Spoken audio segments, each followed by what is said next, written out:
Hello, and welcome to the King Heroes Journey podcast. My name is Beth Martins, and I have a new bumper. And I've just been speeding, Brandon. I've just been speeding to the finish line here. That I forgot to set it up, but I wonder if we could play it anyway while we're waiting for a few people to jump on. And how fast could I get it up? I'm showing off my son's skills on the guitar with that. Maybe I'll get it going for the end. It might be a little bit tricky, but anyway, welcome, Brandon. I'm so glad to have you here. Hello again. Yeah, and for anybody that wants to jump onto Rockfin, that link is live now.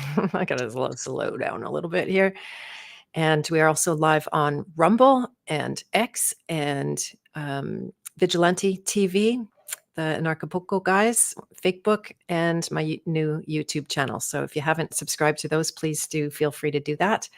I'm looking forward to today's conversation. We've had several here. How many has it been? I don't know, 6 or 7. It's gone on and on. Yeah, it's been more than a handful now. So Yeah, pretty regular check-in. And I want to let you know, and others, I have taken a lot of flack for my interest in your work. And, disclaimers aside, I can't say what's the truth, but I know that your work has always felt the most sober of any of the alternative law approaches to whether it's the private domain or economics or anything like that, I just have always appreciated your approach being not emotional and not inventive, which is what I right. find a lot of that community want. They're probably coming from a sincere place where they're just looking for solutions and they're not liking the tyranny and they're afraid is another part of it. And also, you've heard me.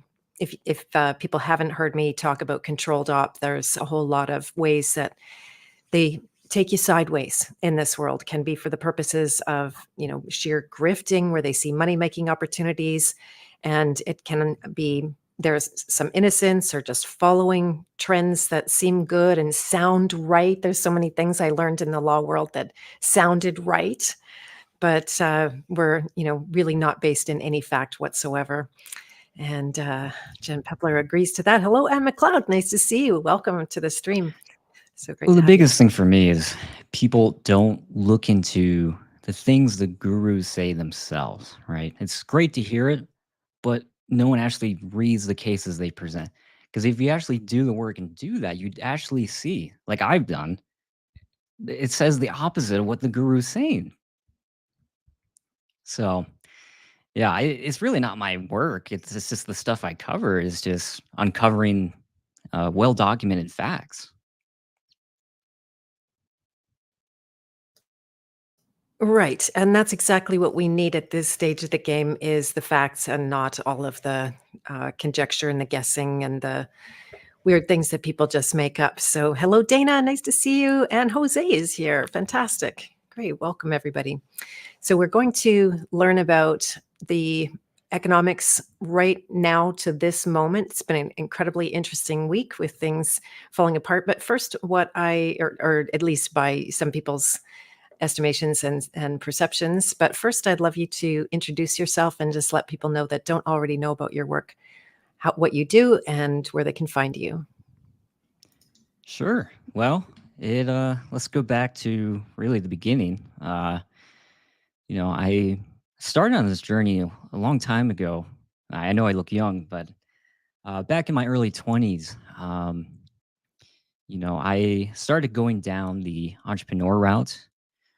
And then over time, I got into the hedge fund world and started to understand the relationship between the legal structure, also the financial structure, and just putting it all together, I've come to these conclusions over the years. So between those two avenues, those are really what I focus on because I've come to find over the years, there's endless rabbit holes out here, but at the end of the day, almost all people's problems are rooted in financial matters. And, I've always been fascinated by because I never wanted to work for somebody. Um, in fact, I'm horrible at following directions. I just tune it out automatically. Some people might call that selective hearing. So I just naturally knew I had to be an entrepreneur because I'm basically unemployable. So I started going down that road a while ago. So it's been almost 8 years now that I've been on this journey. But along the way, it didn't start out pretty. I had a couple of Job moments in my life where I lost everything, and then it all came back. So I've experienced extreme poverty, and I've extreme the other side of the pendulum. So it's given me a lot of perspective, and I'm very grateful for the lessons learned.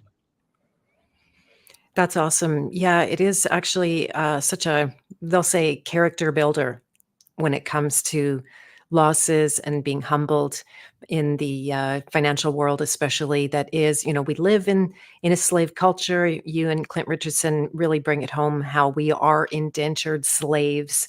And this morning, I got an email from someone saying, "Oh, you should go interview these people because they can teach you how to." And they use this word transition from being in the public to being in the private and change your status. And it was Ah, like it was funny they used the word transition. It's because that's right. so much. And let's not use that word because it's highly censorable right now about who are transitioning. But I was just gonna yeah. make a joke, but yeah, I'm not gonna get kicked off.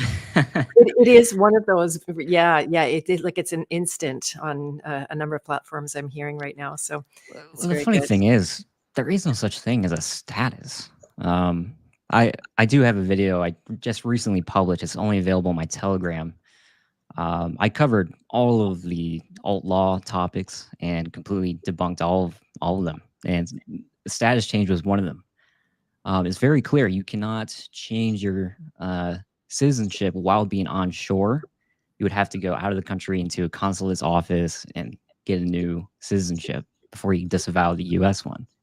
So, yeah, I mean, there's a lot of intricacies into that, but I mean that was probably the biggest one. Yeah, yeah, exactly. I always go back to that basic thing that you cannot change or control what you didn't create. Yeah, that's the maximum law. So yeah, and really the law is based off the maxims of laws. So yeah, it's fundamentally just very unsound legally. Right, right. Yeah, a lot of stuff. So you could go back to interviews and especially on the economics. We did two interviews I emailed to my list this morning. If you're not on my email list, by the way, you could go to my website, bethmartins.com, and there's a few different ways. Say you are interested in learning where you are on the path of purpose, on the hero's journey, what your archetype is. In 10 minutes, you can find out some information about where you're at, the shadows and gifts that you're facing, what has been before you that you might need to clean up on along the way, and then what's ahead of you as well. So it's a little bit like forecasting. It's not fortune telling. It's never a predictive nature, which is also related to the economics. But that's how we can stay in contact, or you can just send me your email address. I want to also make sure before we get started to let people know that the Journey Code Coaching Certification Training is starting in September on the 11th. Interesting date that I chose there, just happened to be the Wednesday with an Oh, you're orientation. Illuminati. Yes, exactly. You got it. Yeah, and I'll make some symbols with my hands. Yeah, yeah. And yeah. And the early bird is on until August 11th, only Sunday. So it is a substantial savings right now of $1,000 to be part of a 7-month journey that is the deepest exploration and healing that I've ever seen anybody in my world make, because of that big commitment to themselves, but also to training to help others with archetypes and deprogramming tools that really actually work. It is a super simple process. Even a 10-year-old can use the process. But when it comes to coaching others with it and taking them into places that are hidden from them, meaning the unconscious, it is highly nuanced and quite a process. I have an apprenticeship now for that. So for graduates that have been through Journey Code, now I'm working with apprentices to train them to also give trainings, because when it comes to the spiritual war that we're in, that it's not boots on the ground and shooting guns, This to me is the most powerful secret weapon that anyone could have, that they would not be at the mercy of their fear programming that sometimes people are absolutely completely unaware of, but it rules them from that unconscious. So this is a good time. I'll just finish up with a link to, you can sign up for the open house from Journey Code, that the recording now exists at this link. You can just tap that on the chat, and then all of the details to the training is there. Put your hand up if you want to have a conversation. It's by application only, so that we end up with only the right people. It is now 30% sold out, more than a few days in advance of the early bird. So just to let you know all of that.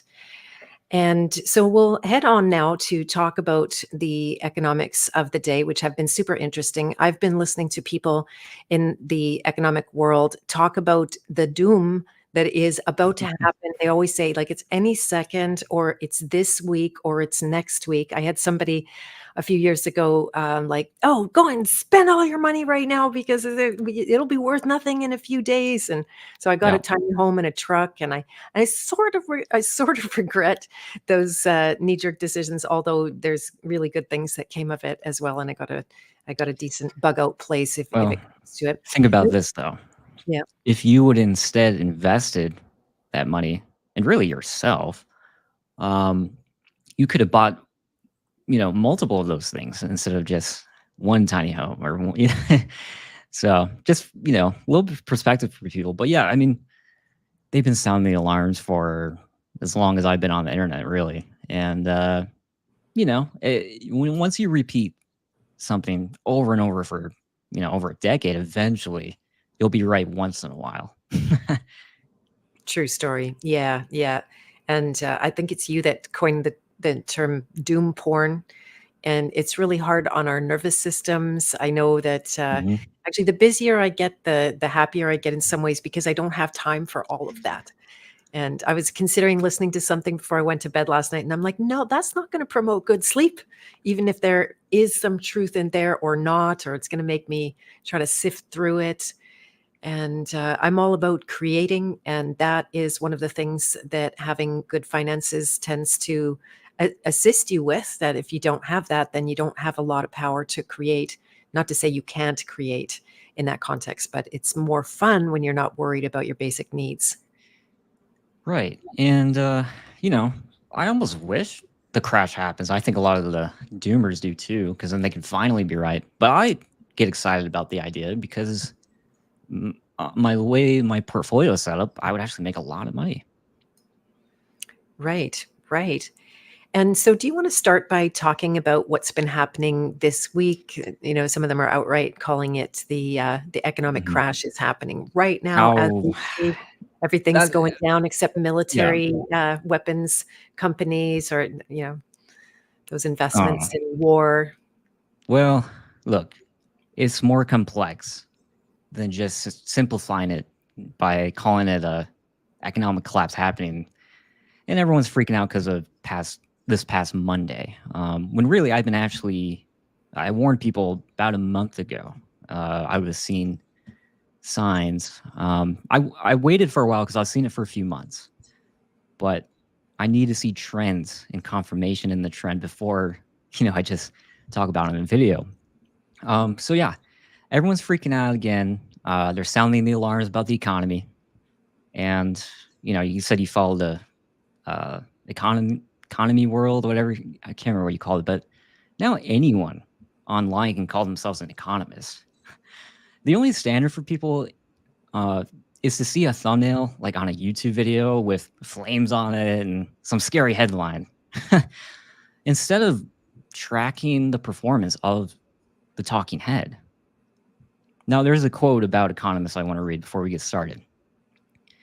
Quote, an economist is an expert who will know tomorrow why the things he predicted yesterday didn't happen today. That's by Lawrence Peter. So, yeah, I'm Interesting. going to get into worldwide macro situation, and then we'll work our way down into the U.S. economy. Okay, that sounds good. And do you want to describe in your own perception what happened Monday? Well, in order to give you context, about that, I have to start in the very wide macro view, and then we'll get into that. Totally fine. It Good. will help explain a lot better, I think. Yeah, absolutely. Go ahead. Yeah. What do you see in the macros? So yeah, a lot of things have changed since we last spoke about the financial landscape. We're actually entering a new business cycle potentially. But it's always important to structure a financially fluent conversation to a format of covering where we've been, where we are now, and where we're going. So I'm gonna paint a picture for you. It's a timeline consisting of blue-haired wokies losing power in the business world, and the perceived obvious signs of a collapse actually being a smokescreen. Then, now, because the powers that be, they don't want you to focus on anything that's happening in other economies right now. So I'm gonna discuss these things going on in the global macro situation, and then we'll work our way down to the more micro things. Sounds good. Uh, so so yeah, a lot of the underlying presuppositions of the doom and gloomers is that they've been sounding alarm about the BRICS countries taking over the petrodollar, um, but they've been saying that for years, and we saw the height of that really last year. Remember the BRICS summit that was supposed to end everything, the dollar and all that. Well, it's been well over a year. Nothing has happened. Same with CBDC. Nothing has happened on that front. Those things were just new chew toys for cubies. It's very fake and gay. So you all probably saw the fear porn being pushed recently about this week. And we've talked about the bricks being fake and all that before, so I don't want to repeat myself too much. Yeah, there's a Um, whole interview people can go and watch specifically on bricks. So I can see if I can grab a link. And yeah, I lost a lot of friends over that, or at least a couple anyway. They were like, well, that's It's too bad. over." I know. It was Yeah. very sad. Um, yeah, and recently people were freaked out because like the petrodollar agreement that actually never existed. They said that it ended recently, a couple months ago. And they actually don't know that what happened back in the 70s wasn't a petrodollar agreement. It was actually a US Saudi Arabian Joint Commission on Economic Cooperation. So the Saudis invest their oil profits into US treasuries. They sell the oil in dollars because it's easily convertible to US bonds where they can make money from buying the bonds from the oil money. Uh, so they do that because no other bond market is big enough, liquid enough to give the Saudis a consistent return on their money. So other bond markets are not liquid like the US, right? So that's why they use the dollar. So the expiration of the petrodollar agreement between the US and Saudi Arabia, it's not a significant event because there was never a formal agreement to begin with. So yeah, and everyone was saying this is going to change how oil was traded. Let me share my screen here. And by the way, I will get to what happened on Monday. Again, I had to give you this larger context, but in short, people were knee jerk reacting to something that isn't really that big of a deal, actually. And I'll explain why as we go on. Okay, So let sounds me good. share my screen. Let's see here. For sure. So I just shared in the chat the interview on the bricks, debunking the bricks, and you'll notice that because my YouTube channel got taken down, that YouTube is gone, but Rockfin, X, and Facebook are still there, so you can still access those for right now. Okay. I should have crude oil pulled up. Can you see that?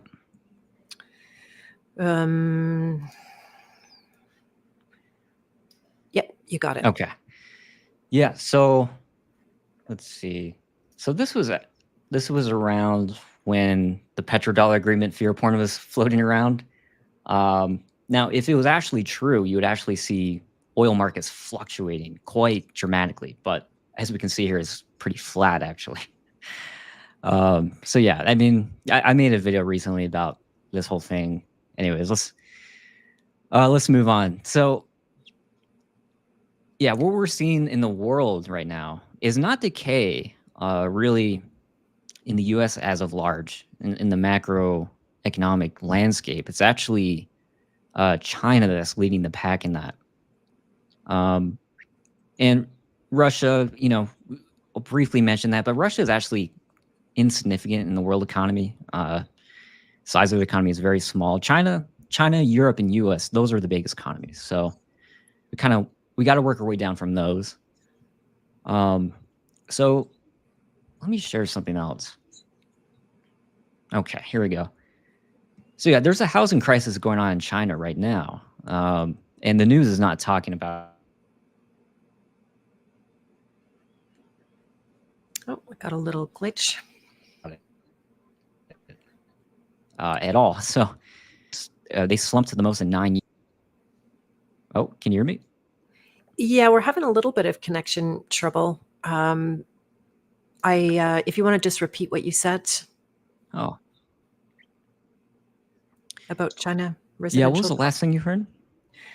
You were just pulling up this Okay, yeah. chart on China. So yeah, Chinese home prices, yeah. Yeah, so Chinese home prices have fallen the most in 9 years, recently in June. This is significant since the Chinese, they don't have retirement plans like pensions or 401ks like we have here. They don't invest in stock markets over there. They primarily invest in real estate. So that's where all of their money is tied up in. To people there. You guys are probably aware of the ghost cities that they have, right? So they also have a population that was overcounted by 100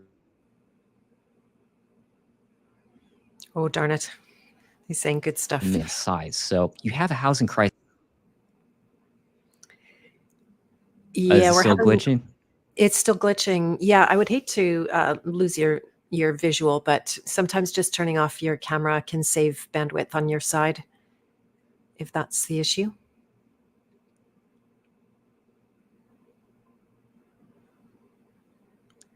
Helping? I can hear you now. Okay. All right. So a little better. Yeah. Okay. So yeah, there's a housing crisis happening in China. Remember, that's where all their money is in real estate. That's lost a lot of money recently in valuations of the real estate. Now, what's also significant is China was the biggest consumer of steel, and we can actually see happening in real time that uh, steel has gone down in price dramatically as of recent.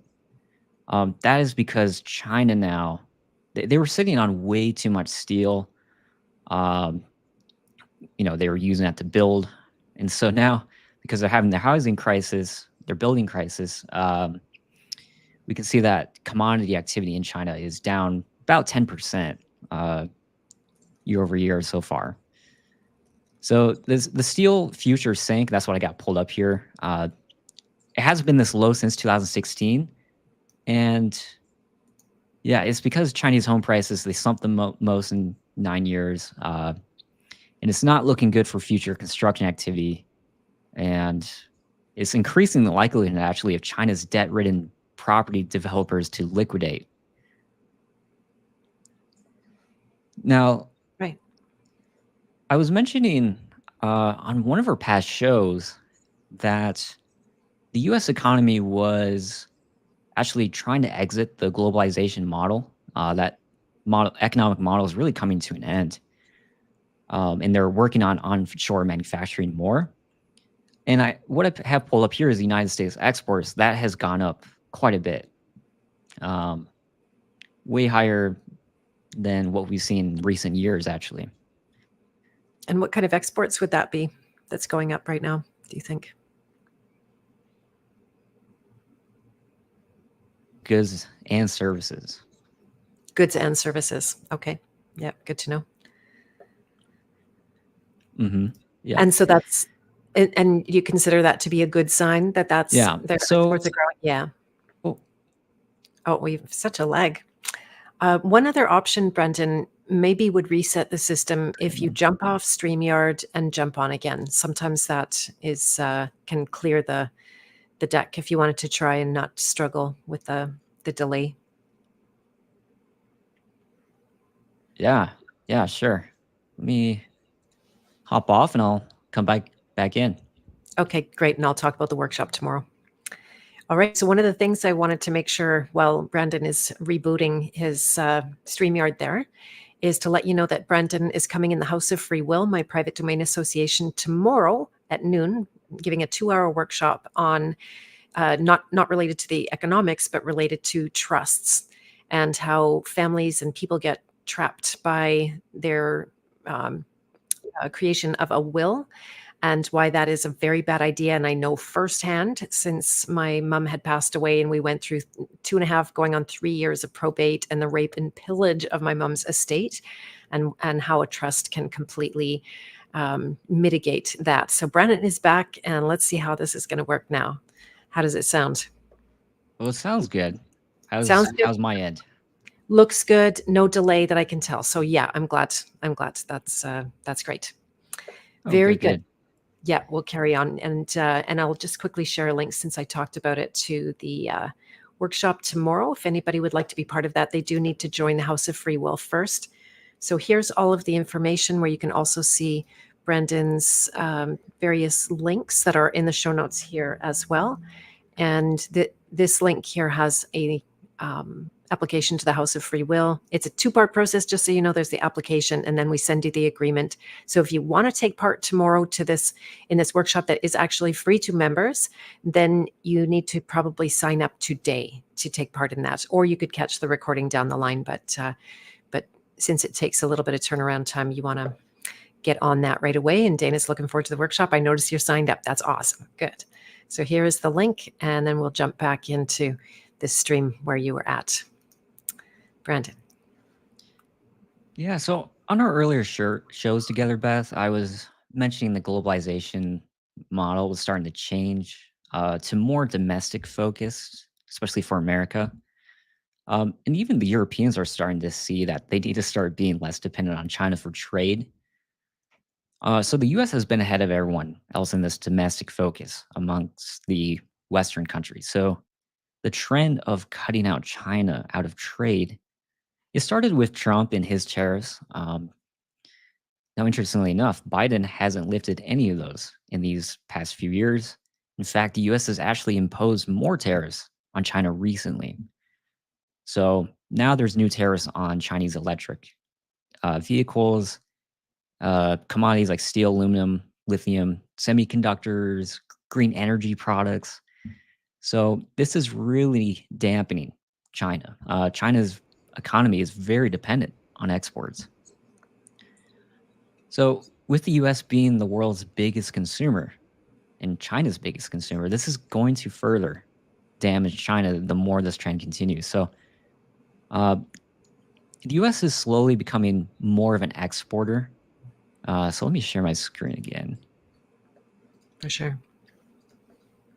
Yeah, so it's interesting when you hear about like a trend towards less globalization, and then that here in the truth world, it's all about the globalists and this massive, So I'd be curious to hear how you compare that, if it does compare at all to Well, that I mean, there narrative. is some truth in the globalists.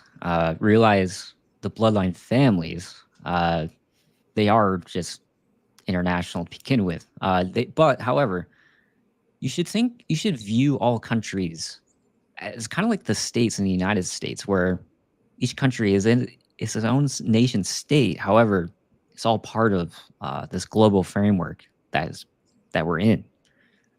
So you can think of all these different countries as like different brands of the same corporation. Right. Good one.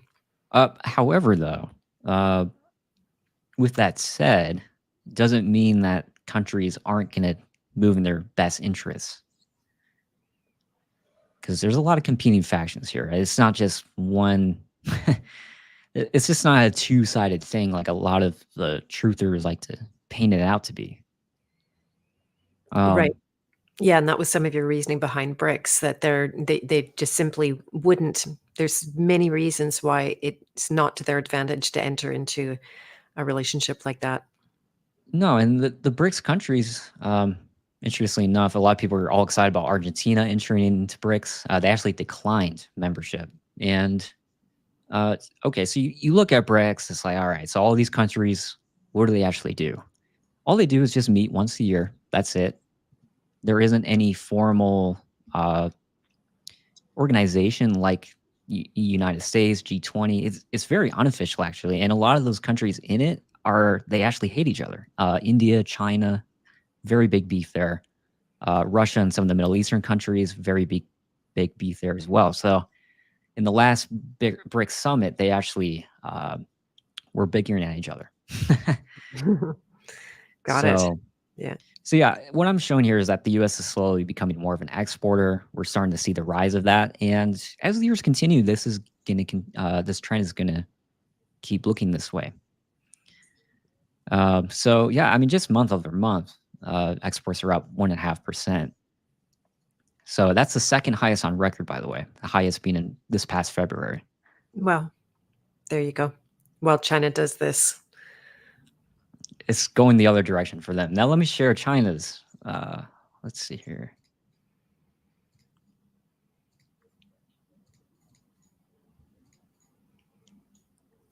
So, oh wait, let me scroll down more. Here we go. So yeah, it's actually trending down overall. Um, so yeah, just thought I'd give you guys some visuals of the context of this. Right. Uh, Yeah, so yeah. So that's a trend down. It looks pretty straight to me, but I'm not also aware of the scale. oh, this is going back to 1991. Yeah. Yeah, but the Yep. the vertical scale? Yeah. So I mean, it's at the same level basically as it was in the 90s. Mhm. It was going a little higher in the 2010s. 20, scandemic time zone went very high, but then it fell very rapidly. Right. What was So the scamdemic, spike about, do you think? well, it was just because About a there hand was so much sanitizer? demand. There was so much demand for products in general. China, of course, they make all the cheap widgets in the world. Right. So, yeah, Hand that's really sanitizer what and masks and everything, all that. mask. Yeah, you know, all that kind of stuff. Righto. So yeah, now with lowering export demand, that leads us to how the Chinese consumer is doing. Can see here that the Chinese consumer is not spending money now. It's actually Chinese retail sales have actually gone negative. Right. Right. Yeah, you were Now, saying in another stream how much they're struggling even with basic housing. yeah, I was mentioning this a year ago, and we're seeing the fruition happening in real time. Mm. Now, another interesting thing is Chinese foreign direct investment. It was going up for quite some time. The narrative happening, especially on mainstream media, was that China was the future, that was going to be the biggest economy. So for years, people were anticipating that and they were investing in Chinese infrastructure. It peaked back in the early 2020s, and now it's fell back to the point of where it was in the 90s, as we can see here in the blue chart. Now, in the gray chart that's overlaid on top, that's the US foreign direct investment. So while China's is trending down, US foreign direct investment is actually going up. Right, and such different kind of lines where the US one is much more steady and then got these huge peaks and valleys of China. Yeah, yeah, exactly. And what does that mean? Well, it just means it's a more steady stream of investors. China is what you're seeing is kind of the difference between cyclical and defensive business cycles.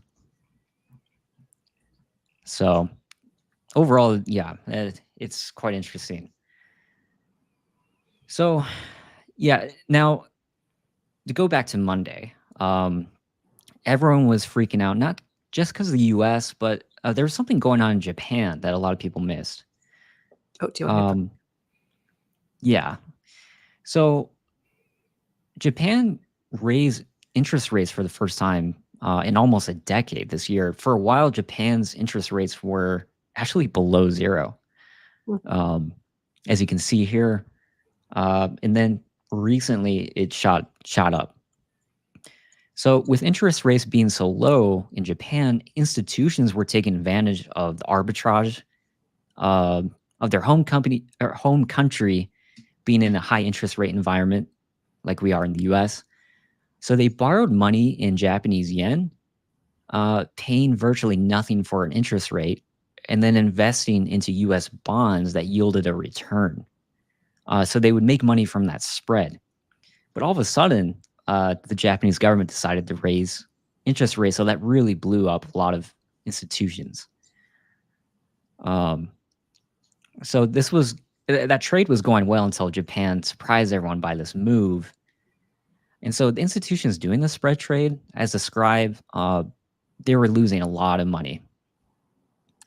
Okay. And the Japanese stock market took quite a big hit uh, Friday and Monday. But it actually instantly rebounded, as we can see right here. This is today's figures. So it rebounded about 10% yesterday. Right. So it's actually higher than even October, November, and December last year. Yeah, yeah.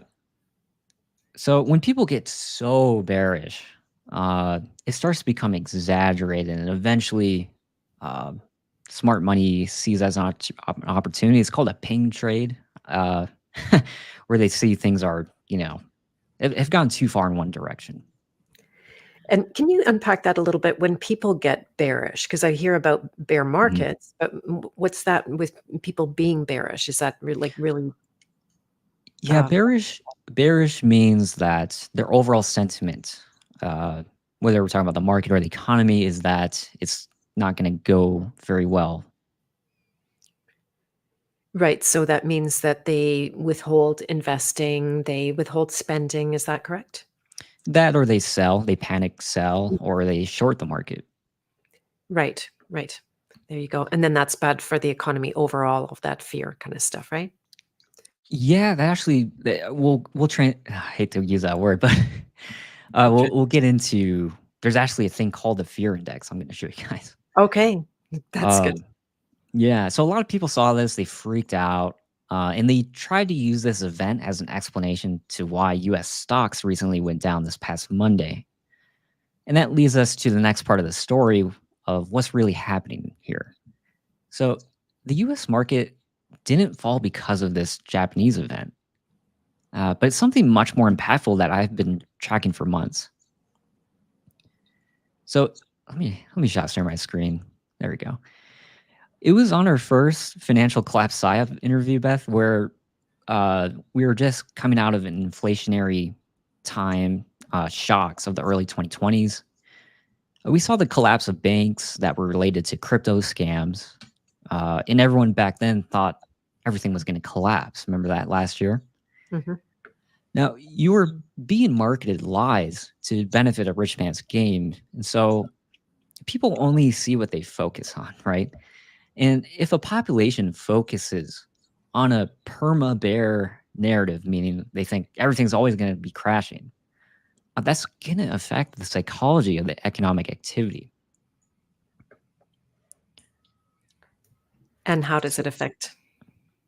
well, there's something called the fear index. And this is what I'm showing you. Or let me share my screen again. Yeah,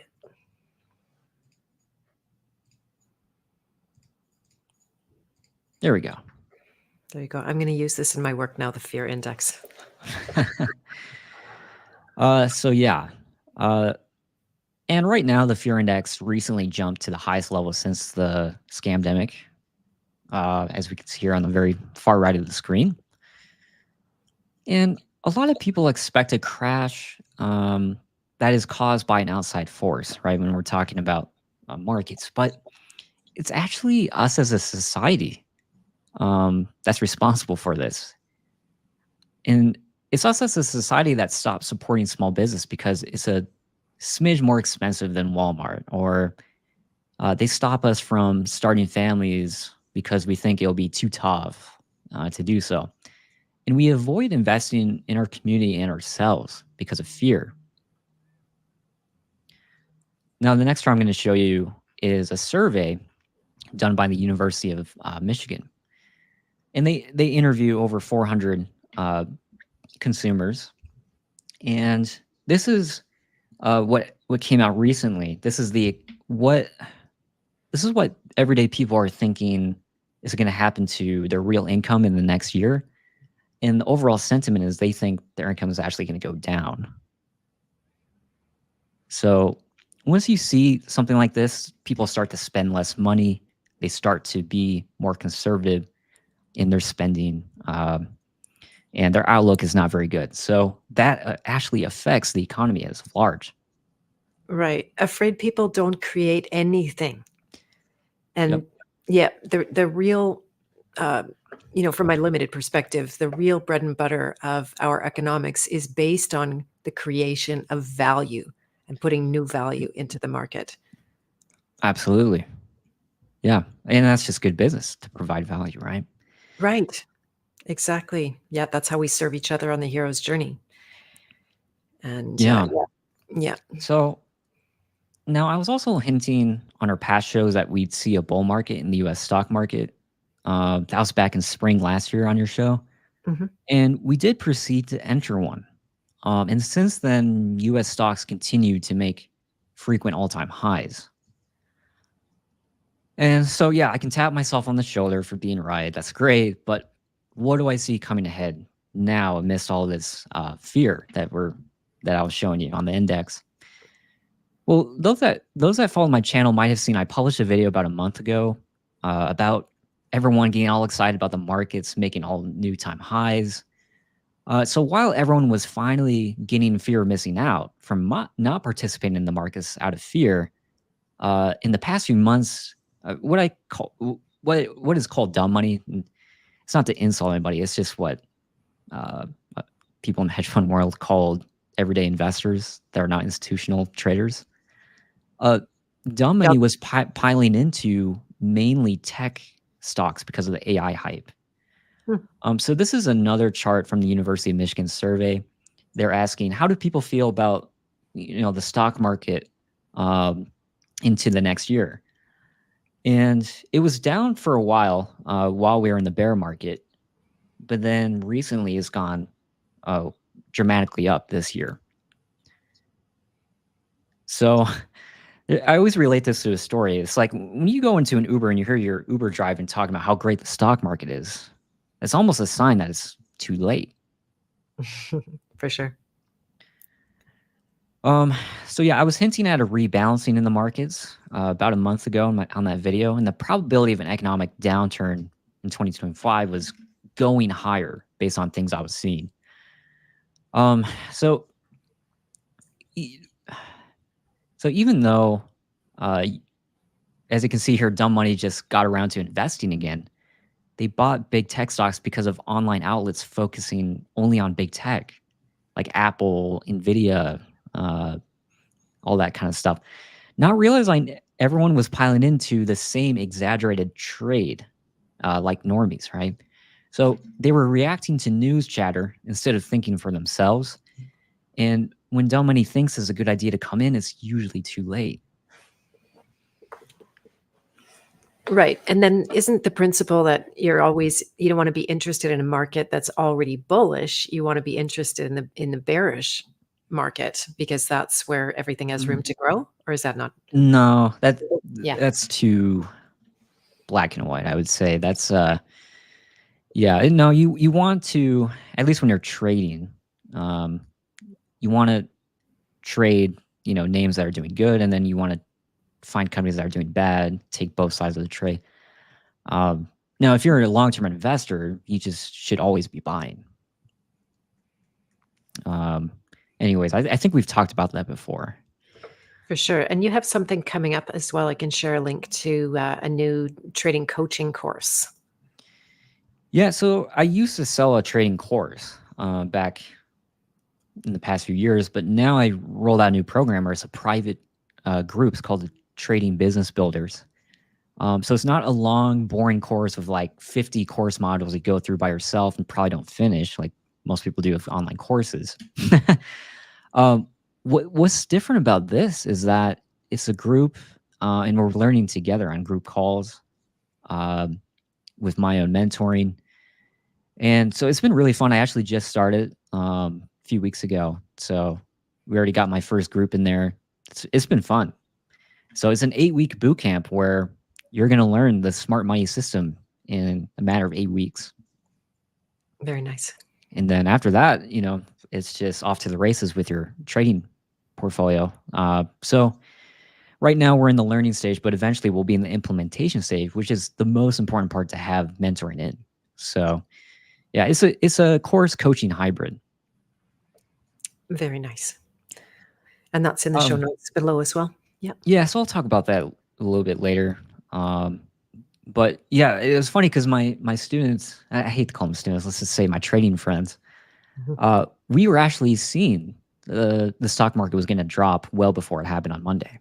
So a lot of my mentees actually, under my my teaching, they were able to predict that from happening a couple weeks ago. Nice. And is that enough time to have taken action in a good way? Oh, for sure. Yeah. Yeah. Yep. So anyways, now what I have in this chart pulled up, in the yellow line, we have the equal weighted Dow Jones index. And that basically just means it's removing the bias of big tech companies like carrying the index up with it. Instead, we're just making it all equal. Now, in the blue and orange is, the blue is the NASDAQ 100. So it's like the top tech stocks. In the orange is the semiconductor sector ETF. So when I first made that video, I was just mentioning about a month ago, this was what it was looking at. Big tech was way overvalued compared to the rest of the market here in the yellow. And this is what it's looking like today, actually. So now the yellow is doing better, and the tech companies have actually made quite a big drop. The big tech, because of all the AI hype I was just talking about, that was really carrying the rest of the market up. And I could see that it was kind of an unequal distribution in an indicator I use called market breadth, something I coded in to my trading platform. But yeah, so this is then and this is now. So there's a couple of reasons why the market in the US particular has been falling. We've been seeing decay in macro indicators for a few months now, like I've been mentioning. We've been seeing the early signs in supply managers' activity of cooling off in business and service confidence. And recent job figures have actually been quite bad, signaling that the labor market is in fact cooling off. So this is the unemployment rate that I had pulled up for the United States. It rose 4.3% in July from a 4.1 in the previous months. And this is the highest it's been since October of 2021. So this figure actually came out Friday, okay? And there was some selling actually happening on Friday, but really the market didn't catch up to until Monday. And what's the implication of that? Well, it just means the job market is not as healthy as people were thinking. It was actually, unemployment was way higher than analysts were expecting. Now, if you follow what I teach my mentees is that usually the analysts are always wrong, especially in times of shock. They're very, very wrong. So Right. we have ways of anticipating this number before it actually comes out. There's a way you can sum it up just using data. But anyways, yeah, we were anticipating that, those that are my mentees. But anyways, yeah, a lot of people freaking out because the job market isn't looking too great right now in the US. Does that, by the way, stimulate people to create businesses, or does it go the other way where they start looking for Mm. social assistance? Kind of both. Mhm. So funny enough, I'm actually dating a girl that's kind of doing both right now. But anyways, so yeah, and I'm actually going to mention that later, but we can see in financial crises, and this right now we're not technically in one yet, but in financial crises, you see a lot of big companies that have like all the market share in a particular area of business. Once that company goes bust, then their former employees start new companies, and they improve or start a whole new thing, right? So you do see that happen a lot. Right. Yeah. Very And good. we'll get into that on how the business landscape is changing. The economic pendulum, like the title of the show, is actually swinging back in our favor, and away from just the 1%. Okay.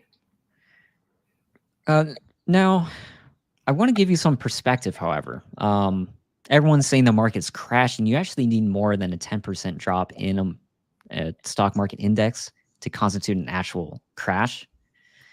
Now, the S&P is down only 6% from its high. The S&P right now is in the blue line on this chart. Hmm. And then the Nasdaq is more of a tech index. S&P is more broad market. So the Nasdaq, it's down 11% from this year's highs. So it's only really the tech index that is crashing right now. However, if you zoom out, it's actually been a really good year for both indexes. The S&P is up over 13% so far this year. Now, mind you, the average return in the S&P on an annual basis is 8%. Now, the Nasdaq is up over 20% this year. So just because you hear about the markets crashing on Monday, overall, you got to zoom out and see what's going on. Right. And compared to 2020, there's such a huge difference in where we're at right now. Yep, you could have made over 50% gains just owning S&P. Simple as that. Right.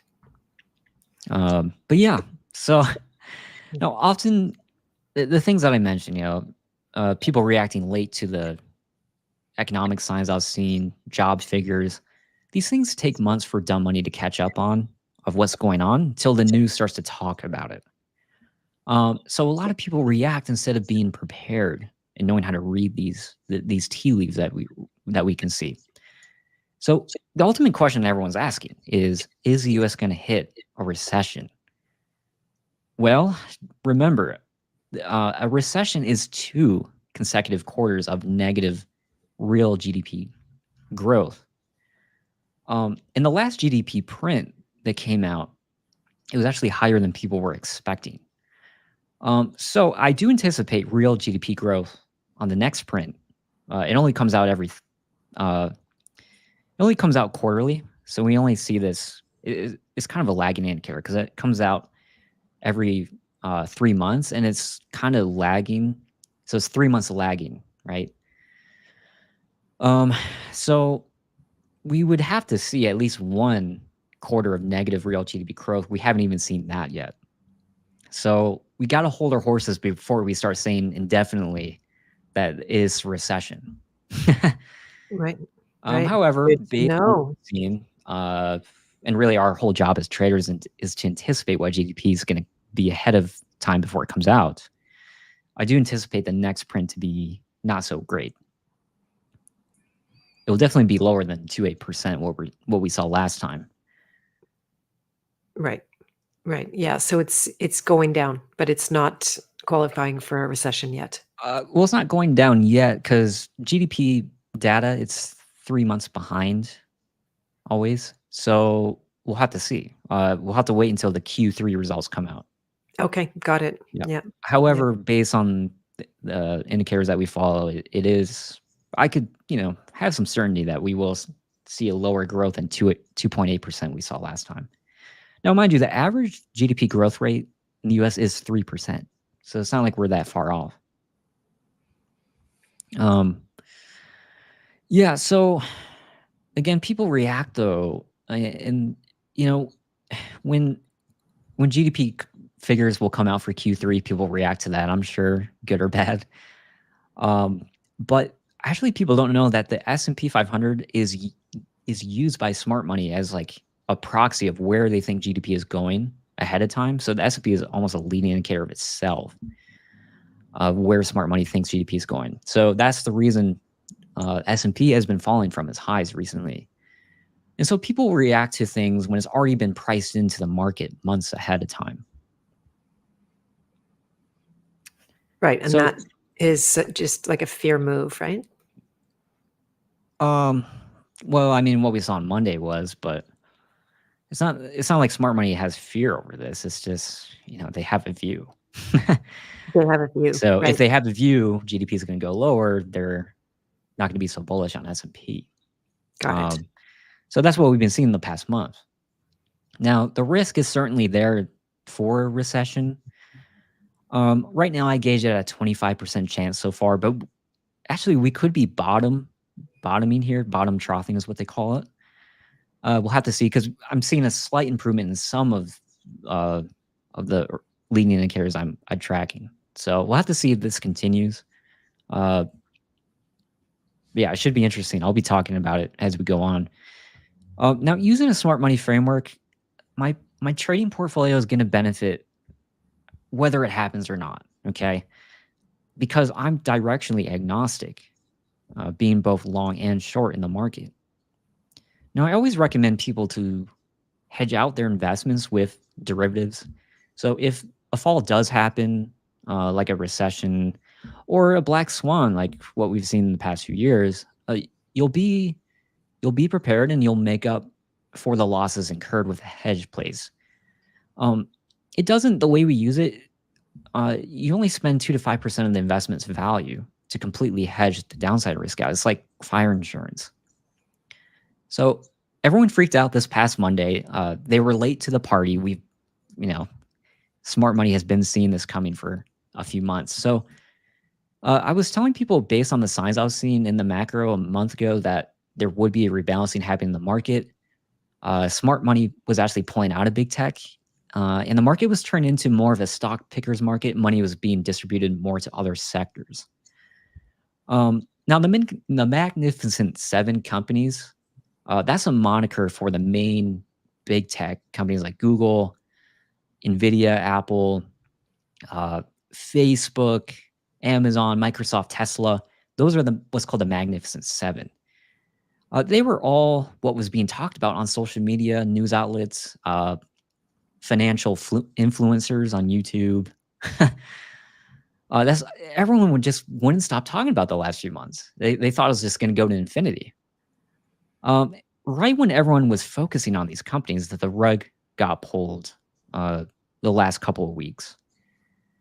Now, recently, people shared links to big, scary articles saying that the stock market lost over $3 trillion.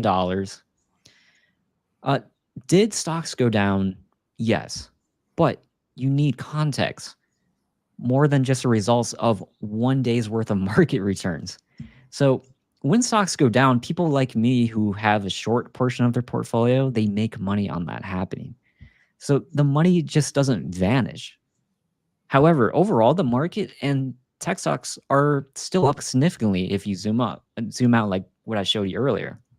We'll pull it up again for you. So we're still in a bull market, guys. Now, in an even broader perspective, I'm going to show you guys. Collectively, the Magnificent Seven stocks, they have a total market value of just over $12 trillion. Now, for an even bigger perspective, because remember, everyone was freaking out about a $3 trillion wipeout. But these companies collectively are worth 12. Now, for even bigger perspective, the total market value of the entire US stock market is $46 trillion. Now, Japan's economy, their GDP is 5 trillion, Germany 4.5, India 3.5 trillion, United Kingdom 3.1 trillion. So I hope that gives you some perspective. Yeah, can you unpack that? What does that perspective help you do? Well, when this article comes out, and I think I saw it shared in your Telegram group, actually, people react to it. Sounds scary, but they don't have the full context. I mean, just alone, Apple is worth over $3 trillion. Right, so that's not significant when it comes to that Magnificent It's Seven. not significant. You got to look at how much money is incurred in the past years, well above the 3 trillion mark that it lost on Monday. And by the way, what happened on Monday, the losses actually got retraced yesterday. So it's like nothing happened. Right. And how does that happen, that they were retraced? Like I was saying, people get so bearish, it starts to get exaggerated. So smart money sees that as a buying opportunity. Got it. Yeah. Right. Right. So U.S. futures were up. They're still up today and yesterday, and retrace the losses, just like what we saw in the Japanese market. Right. So it's pretty selective reporting then when it comes to. Oh, extremely. Yeah. Mhm, So, but mhm. yeah, you got to have a scary headline for people. Right, and is that just the headline marketing, that gets clicks kind of thing, or is it any deeper Oh, than that? absolutely. Yeah. Yeah. Um, Mhm. and if you read the article, you still don't get the full context of the big picture. Right. So, you see, when you have a smart money framework, you become immune to the tricks and traps people fall into with this stuff. When you have that framework, it's a static foundation to hold you down in these changing market conditions. Now, if we continue to see further signs of uh, economic decay, uh, even in those times or a bull market, there's always going to be opportunity to be had. If there isn't a recession, there's still going to be a lot of opportunity. If there is, there's going to be. Now, I want to talk about the wokies losing and smart money winning, because that's another element of this story. Now, most people they're resistant to the stock market um, because they think it's evil. But I can guarantee that you contribute to it every day. Uh, except you're on the wrong side of the trade a lot of times. When you pay for your gas, you buy groceries, you're contributing to the stock market in those companies. So your dollars and actions actually reward good business. And I had bouts in my early adult life where I was broke and I had shitty jobs. I grew a distaste for corporations and wealth. Actually, the problem with that though is if you hold a hatred over a corporation, you literally hate an artificial person. But I made it really only in the that was in the real estate of my mind, and later in my life, I realized just how sacred the gates to your mind are. Now, I remember how last year on one of our shows together, people brought up ESGs, thinking it was like a deterrent to any good possibility happening in markets. But really, the only companies at the forefront of ESGs was big tech, who I was just showing you have taken quite a shave in the last couple months. Not only in stock valuation, but also in competent workforce. Now, those same companies are largely removing ESG and wokeness out of their company policies, actually. Microsoft, Apple, all sorts of ones. They've completely removed the ESG and like the inclusion programs that everyone was freaking out about.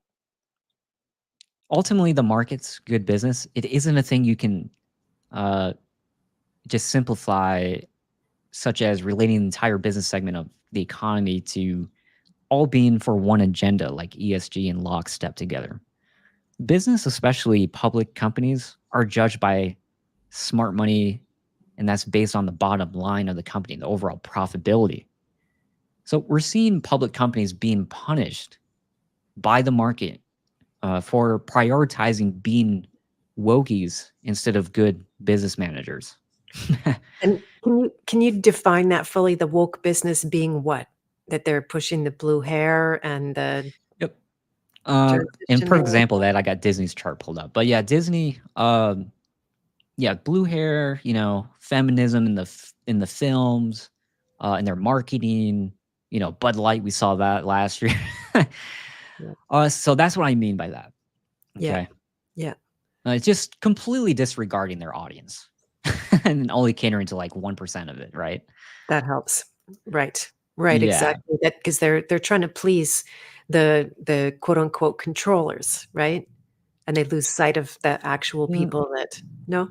yeah, well, it's kind of a mix because I mean, for a while, yeah, they were trying to appease to like the controllers, but eventually the controllers they always care about the bottom line.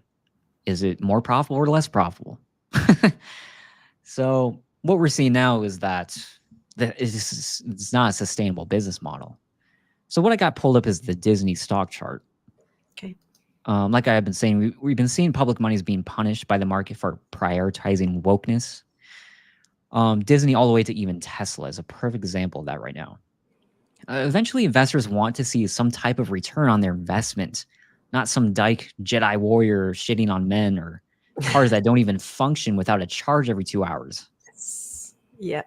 Yeah. So the Exactly. Disney chart here is actually back to 2020 crash level, well below pre-COVID level. And I've a mentee in myself actually have been short Disney, and we've made money on this. Okay. So if you're a pattern hunter, yeah, I mean, you can make money out of this stuff. It's not as simple as just seeing that they're woke and then shorting it. There's a little more work involved in that. But Hmm. anyways, Hmm. now I also want to show Tesla's chart, this one right here. Same thing. They were prioritizing, green stuff, all that, carbon credits. But overall, fundamentally, their balance sheet is well not very profitable. So the Good. market is taking quite a shaving out of Tesla as well. That's good to hear. I'm very, very glad to hear, because it's the reality, right? We're not going Yep. with the fantasy island, and they do want to push people, obviously, with the agendas in that direction. But Hmm. if people don't come along and they're not lemmings to that, then the markets reflect the reality. Yeah, the markets reflect overall profitability of a company. If it's bad, they're gonna, price that in. If it's good, they're gonna price that in. So, Yeah, yeah. yeah, eventually it always goes back to reality. Right. And have you seen any of the aftermath of those that have gone woke and taken a big hit in the market? And then do they correct for it? Do they change their ways and apologize, or what have you It noticed? depends on the company. I don't foresee that happening in Disney. Um, uh, Target, they've taken quite a. I don't have Target's chart pulled up, but some companies adjust, but we haven't really seen that in mass yet. There's still a lot of them are still holding on to this. So I see a lot of opportunity in the market just based on that. Um, it's a very Right. ineffective marketing, as we can see, for the overall profitability. But yeah, overall, I would say that's not happening yet. Right, right. Could I jump in with a question? Because we've got pretty woke companies that are, well, I don't know what the structure is, but for example, in Winnipeg, they're turning it into a 15-minute city. It's clear Hmm. as day. They leave the roads in rubbles, but then they're making a bike path through that is, in this Nordic culture, absolutely insane. You get bikes for a couple of months a year, maybe. Right. Every bike path is empty, and so there's obviously a whole lot of money. They've just created a corporation called Winnipeg Municipalities something or other, Yeah. apparently very much in partnership with WEF, and pushing this whole agenda so that they will actually have Hmm. more power than the federal government would to intervene and make any new or override any decisions that they're making. So how do you see that reflected in the economy? Can it be traced? Yeah. Well, I'm actually not too. There's a 15-minute city not too far from me. Um, and these developers, they invest in it. They got all these apartment buildings. You know what? It's all straight up. More than half of them are empty. No one wants to live there. There you go. Good. So Glad to hear again, it. it's not really them, it's us that choose to participate in that. What Yeah, do you do? Are you gonna participate in it or not?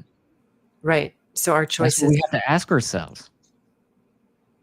yeah, and our choices matter, is what you're saying. Right. Yeah, Right. yeah. And that trend is actually people are moving out of the cities ever since the scamdemic, and that trend has continued. So they could be investing in something that isn't gonna give them a great return. In like investing in land, you mean? No, I'm just talking about the smart cities. Okay, got it. Oh, Yeah. right, right, But yeah, people are exactly. more interested in, going back to the land, that kind of stuff, suburbs even. That's what we're seeing. Yeah, yeah, yeah. Oh, that's Now, good. back to the wokeness. The largest proponents of ESG and like inclusion programs is, of course, BlackRock CEO Larry Fink. Remember how everyone was worrying about him last year? Sort of. Yeah. Well, Larry Fink hasn't mentioned any of the ESG or inclusion stuff this year at all, because he knows that companies have completely disavowed it now. Once they realize it's not good for the bottom line. I mean, besides Disney and others. But so BlackRock is the dummy used by the alternative movement to pin as an all-controlling force in the stock market. Often you hear that they're buying all of the real estate from everyone, when they're not in the business of real estate, actually. People confuse BlackRock with Blackstone. Those are two different companies. Funny enough, Blackstone is the company where Larry worked decades ago. But if you actually look at Blackstone, they have been selling their real estate holdings en masse while everyone was saying the opposite to be true. Now, regarding the stock market, the most repeated line is that BlackRock has every company by the balls. They own all the shares and they tell them what to do. First off, if that was true, you wouldn't see top companies like Microsoft and others completely ditching ESG and inclusion programs like what we've been seeing recently. See, I don't think people grasp in the business world, in the business model of BlackRock, they don't understand that model, but also they don't understand corporate structures in general. Now, let's be very clear. BlackRock is an asset management firm. It's not a hedge fund like everyone says. They manage investments for clients, where the clients own the investments. BlackRock's just the custodian, kind of like a bank with your money, right? So when people say BlackRock owns and controls every company, they're missing the point that it's just an asset management firm on behalf of investors. BlackRock holding shares for clients in many companies, it doesn't equate to controlling them. Now, shareholders in a public company, they don't have management control on the underlying business. And BlackRock, again, is just a custodian, so the client decides what to invest in, not BlackRock. Now, while BlackRock does have voting power at shareholder meetings, this power is limited to voting on matters such as board elections, small corporate policies, not direct management decisions. So BlackRock, they have index funds which mirror the performance of a market index like the S&P 500, but they don't control companies within the S&P 500. Now, in a corporate structure, you have the board of directors. So companies are typically governed by a board of directors and executive management team that makes operational decisions. BlackRock, even with a significant shareholdings, they don't replace the governance structure of a corporation. Now, you also have multiple stakeholders. So companies have multiple stakeholders, especially public companies, right? Including other large institutional investors, the biggest one actually being pension funds. So you got customers, employees, regulatory bodies, all of whom, as a collective, influence corporate decisions, not just one shareholder. So a lot of you probably view the United States, or really the nation state model, as a corporation. And I want you to take those lens and look at the economic landscape with those now. Wouldn't it be more logical to say that it's not BlackRock controlling all corporations? It's the central bank controlling the economy indirectly. If you think they have to go in and tell individual companies on Wall Street what to do, you're not seeing the big picture. They don't have to. Their policy decisions on interest rates, I'm talking about the Fed, that controls the U.S. economy and really the whole world, because we are the largest economy and the rest of the economies just kind of follow ours. Right. And so what's influencing them? Just the whim of the day, or? Nope. It is economic indicators that I like to track. But this is a nation's financial structure. Okay. So under the central bank, you have the economy. In the economy, you have two entities: businesses and customers, consumers. But it all eventually loops back to the central bank because they control consumer behavior, business behavior, by making money more expensive to borrow or cheaper to borrow. Got it. And what do you see happening with pension funds? There's been a fair amount of talk, and that's just like word on the street that people's pensions are disappearing. That maybe somebody my age that's paid into them the whole life long. He's shaking his head, saying no. It's just like Social Security. They say that's going to disappear. Hmm. Realize that these pension funds is actually a trust structure. So it's not like the funds can just disappear overnight to some mysterious place. And actually, the biggest pensions are government pensions. So it would actually go against their very best interest to crash the pension funds, because the largest ones being government.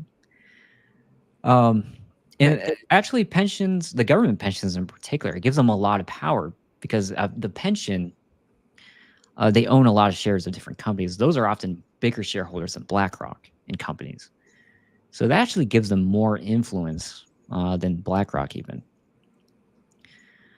Interesting. So yeah, once you understand the framework of that, and I believe it was our show last year how I mentioned I was very bullish on the economy in the stock market in particular because the pensions we're seeing on $5.3 trillion of cash they're going to deploy into the markets. And that's exactly what we saw happen. So realize when pensions, money is constantly being added to it. It's always growing. Yeah. It's baked into the system. 401ks, IRAs, pension, all that kind of stuff. Right. Right. Yeah. Wow. A They're lot of. net buyers. They're not net sellers. They don't short markets. They just buy. There you go. There So you go. that's what's so unique about the U.S. market, because the framework is set up so that the market, if you zoom out over a long enough time, is always it always has a long bias, a bull bias, because of that. Okay. Since China doesn't have a system like that, that's why they invest in real estate. Got it. Got it. And unless you want to say anything more about that, what do you see about the dollar? Like that's the really common rhetoric. The dollar's about to crash and become worthless, and we'll have wheelbarrows full of money for a loaf of bread, and Right. Right. which would still imply that it means that it is worth something, even if you need a wheelbarrow of it. Well, they say that if you had to carry in a wheelbarrow because like you had to use so many dollars to buy a loaf of bread. But Mhm. yeah, I mean, look, they're comparing it to Weimar Germany. I mean, history does not repeat exactly. It rhymes, okay? Mm. But you have to have context. I mean, what was happening in the 19th century Germany, early 19th century, was very different from what we're seeing today. There was not an economy anything like what we have in the US. And if you actually look, I can even pull it up for you guys, but the dollar is still quite stable. It's actually gone up in the past year, Right. the dollar Yeah. I've not, index. So right. yeah, I don't know how many times we had to hear that the dollar is going to fail. It's between all the petrodollar stuff that was fake, the BRICS buck that never came to be, that was fake, and even the BRICS members themselves said, "Yeah, we're not interested in a BRICS buck." So there is no other game in town when it comes to currencies.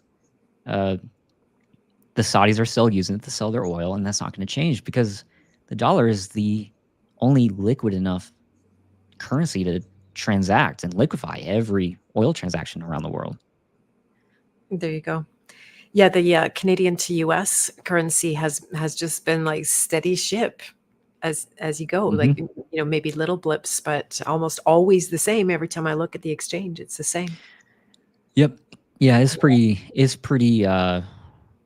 stable. Yeah. Hmm. Hmm. So Yeah. yeah, I'm not worried about the dollar at all. Um, I mean, I'd actually be more worried if I had the Japanese yuan or the Russian ruble. I've It's just actually seen that the Russian ruble uh, got even more sanctions recently. So yeah, it's not looking good for other currencies. and is that the implication? They're getting sanctions because of the lowering value of the ruble, and then people don't want to do business with them? Is that the what it comes down Well, to? the only reason they're getting sanctions is because of what is happening out east in Ukraine. Now, I have my own opinions on that. I'm just probably aligned with you guys on that. I think that's a complete smoke show.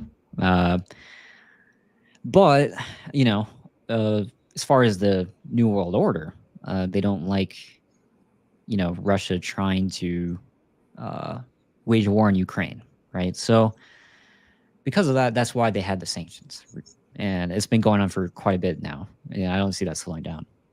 Right. Right. There you go. And And it's really sad because sorry to interrupt, but it's really sad that I see those two fighting because they are literally cousins of each other. I know my Slavic relatives are on both sides there. So yeah, Yeah. yeah. More Germany and Ukraine actually than Russia. They were Russian immigrants. But what's your take on the whole thing between Iran and the U.S.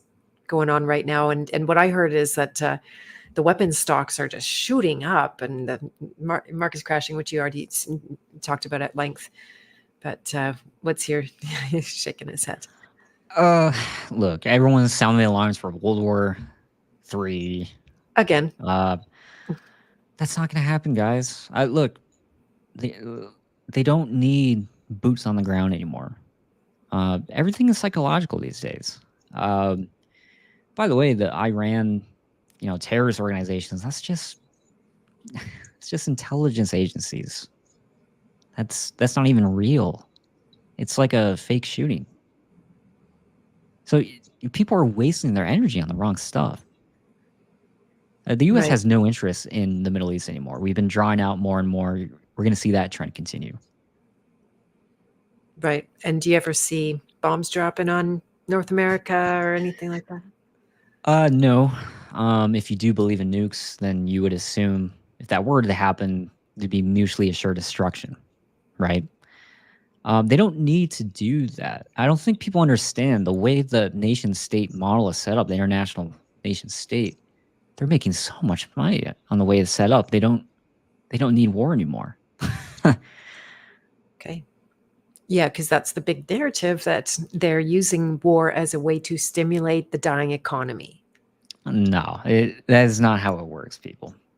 Especially the way the U.S. economy is right now. Back in the 40s, sure, it stimulated the U.S. economy because we had a lot of manufacturing onshore. We weren't China. All that wasn't even existing as far as making little widgets and all that. We were making all of our own stuff back then. So yeah, it stimulates an economy where it's like that. But we're slowly building back up to that. We're nowhere near the levels of onshore manufacturing as we were back then. So that wouldn't even stimulate the U.S. economy. There you go. Good to know, Brandon. So I always feel better after I talk to you. Always.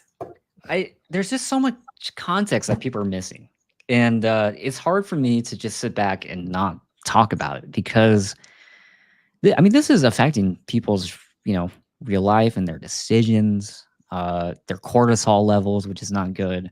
Exactly. So I just completely tune out all of these doom and gloomers. I don't watch any finfluencer at all.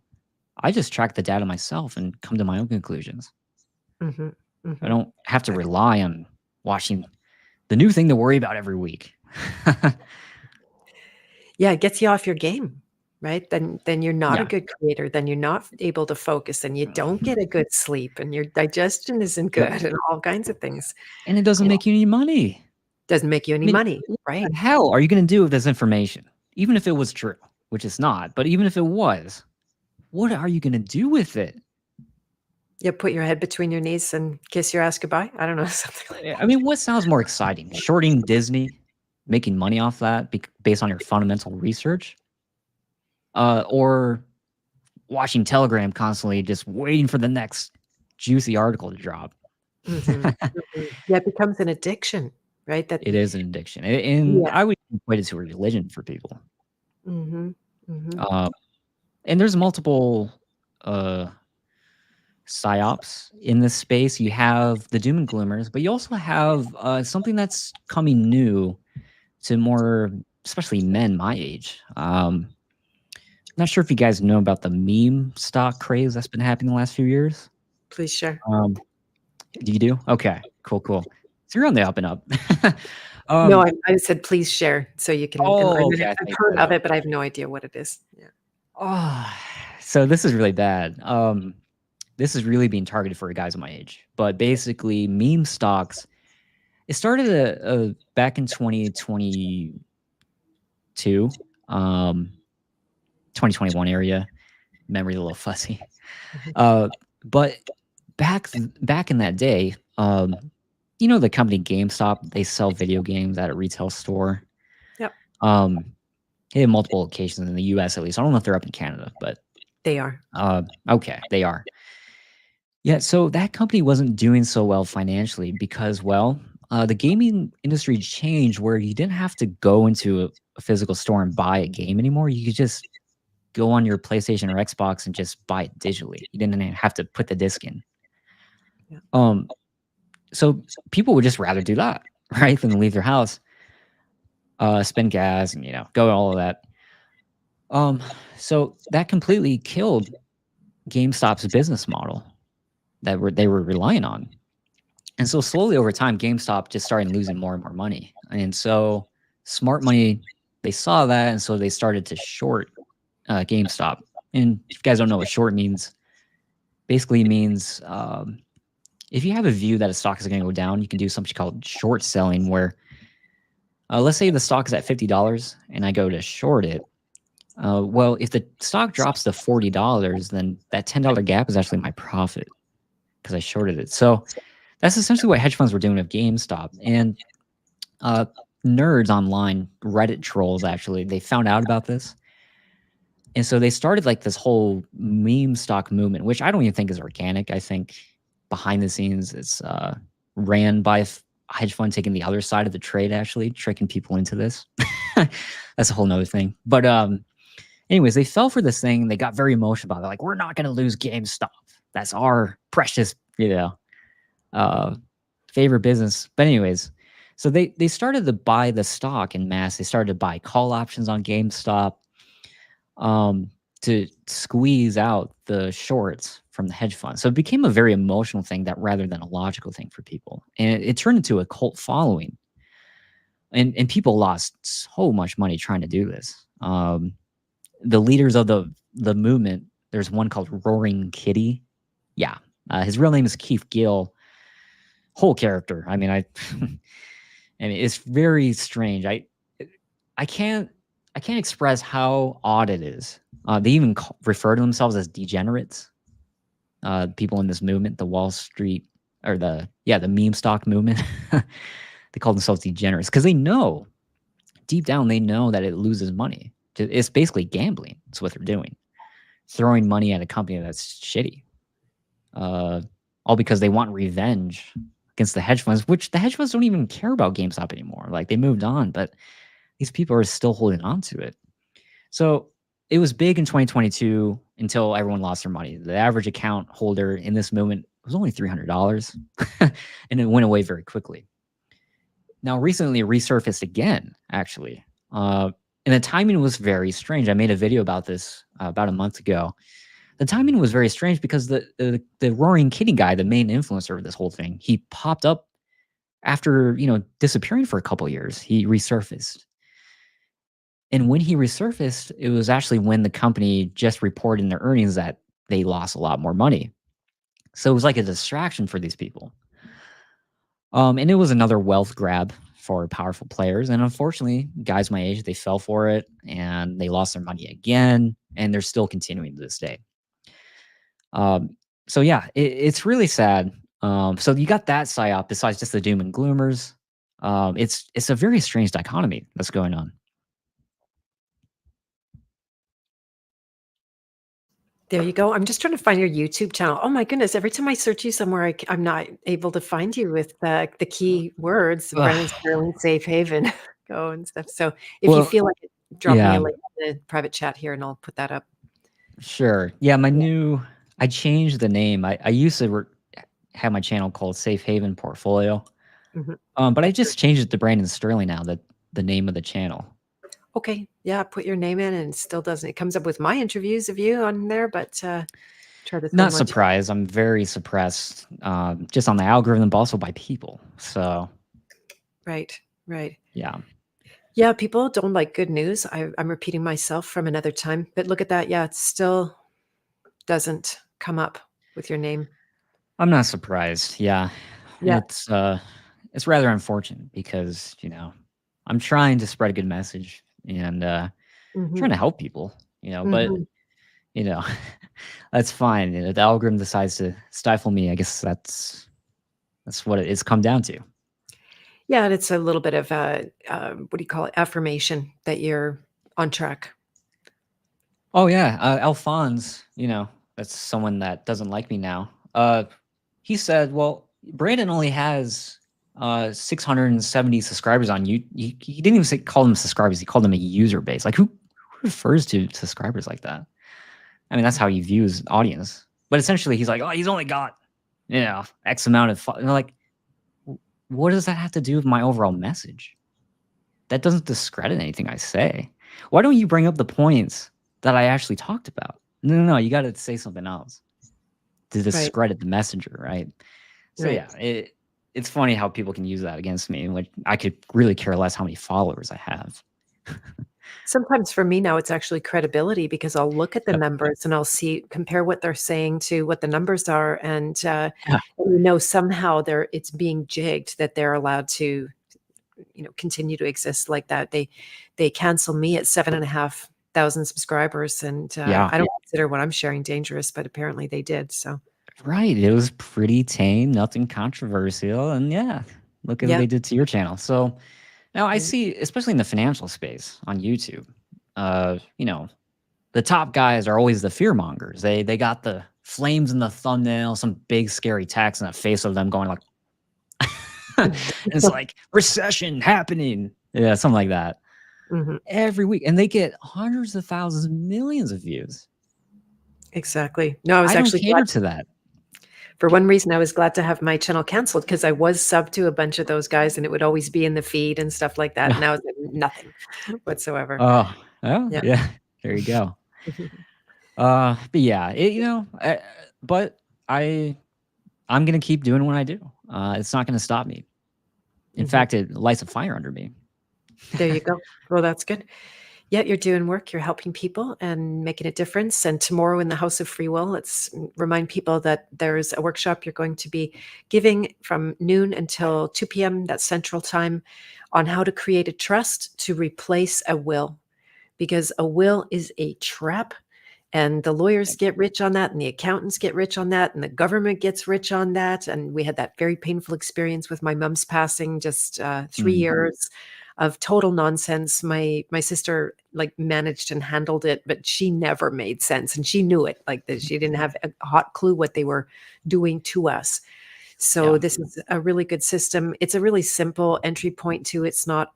I don't know if you just want to talk about how crazy the whole trust world and how much disinformation has been in there. Oh, yeah.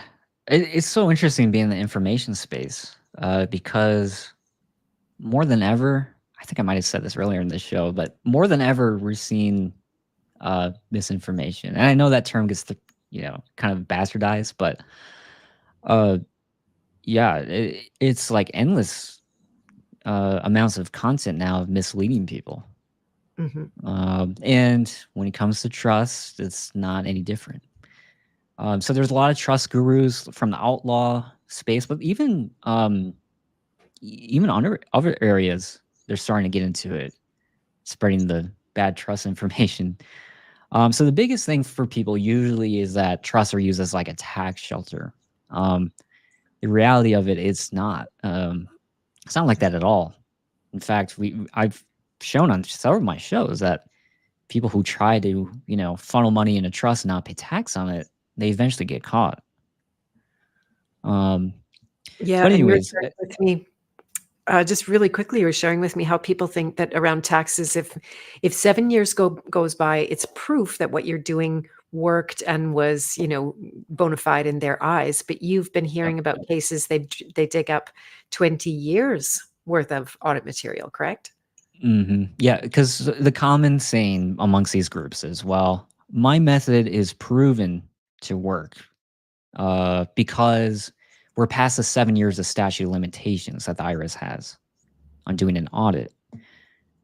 However, when you file what they call a frivolous tax return, meaning just you're putting false information on or something, saying you're a non-resident or saying you owe less taxes than what they estimate it to be.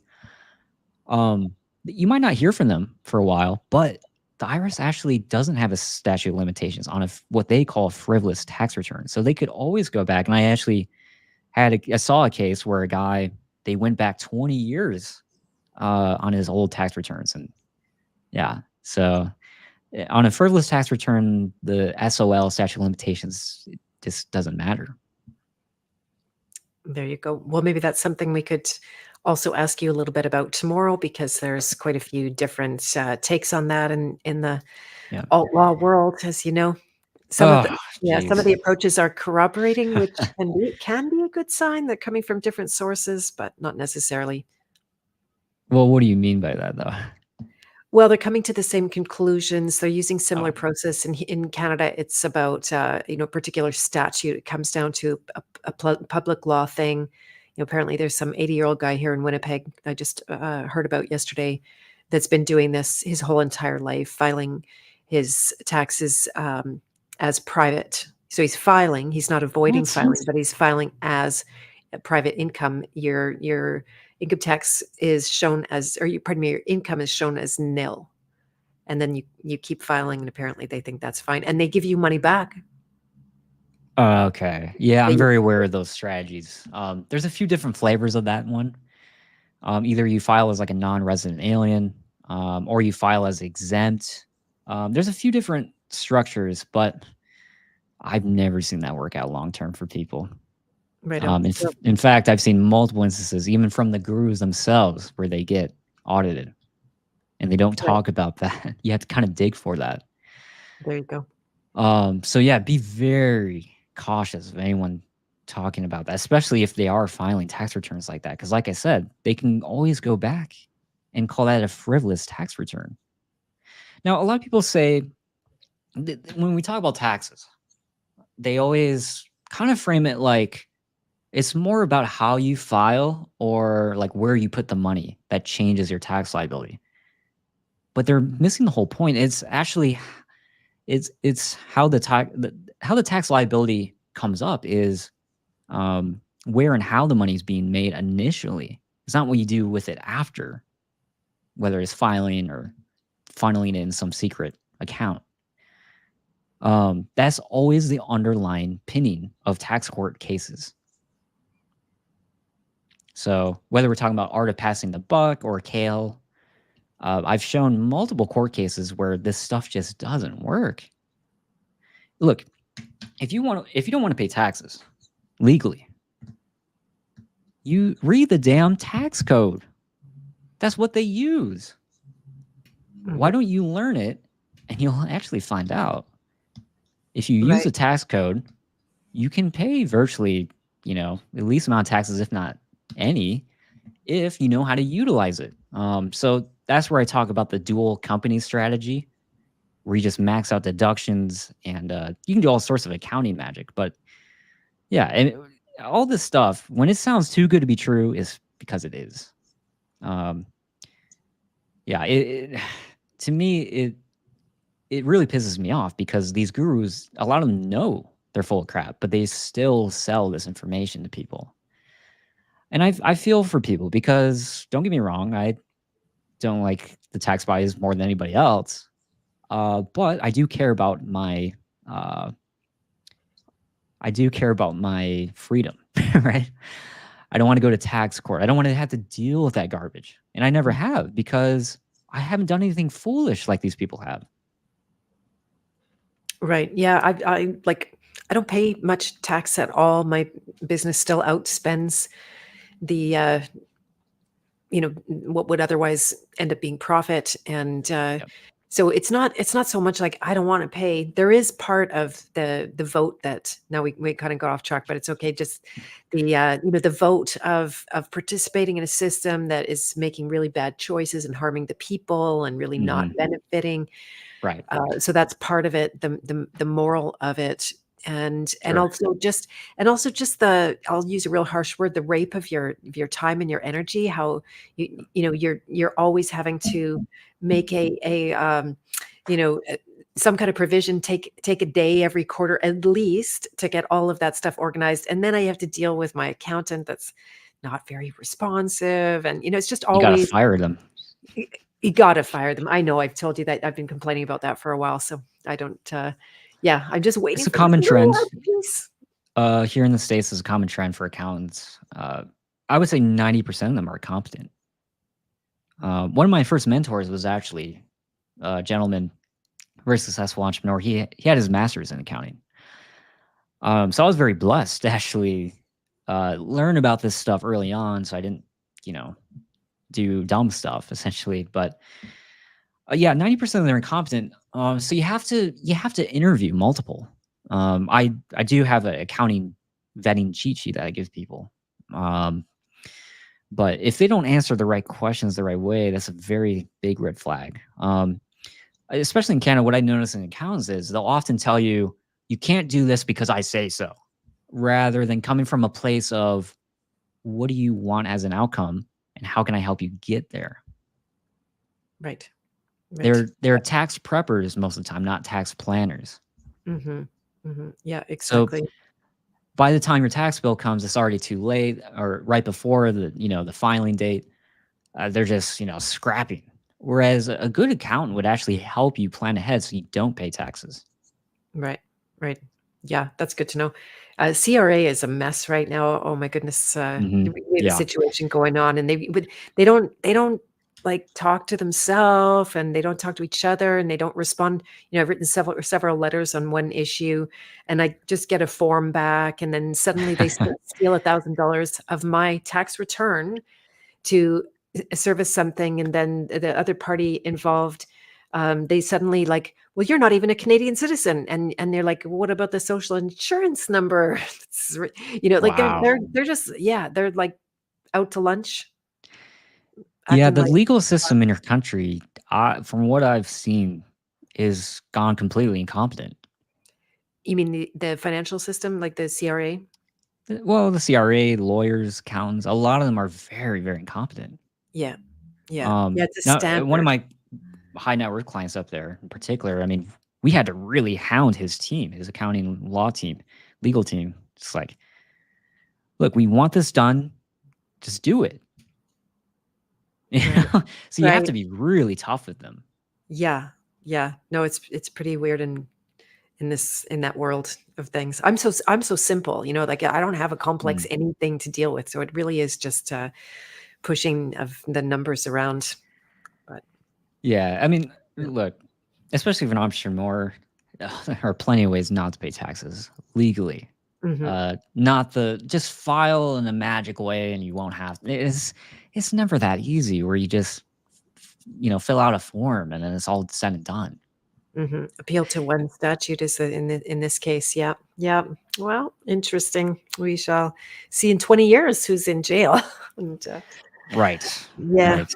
yeah, yeah. Crazy.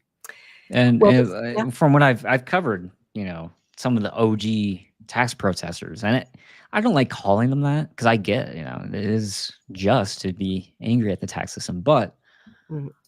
this stems from the 1950s. A lot of this movement, and some of the OG ones, you can look back in their past cases, mentors of like KL and those types of people, they all went to prison.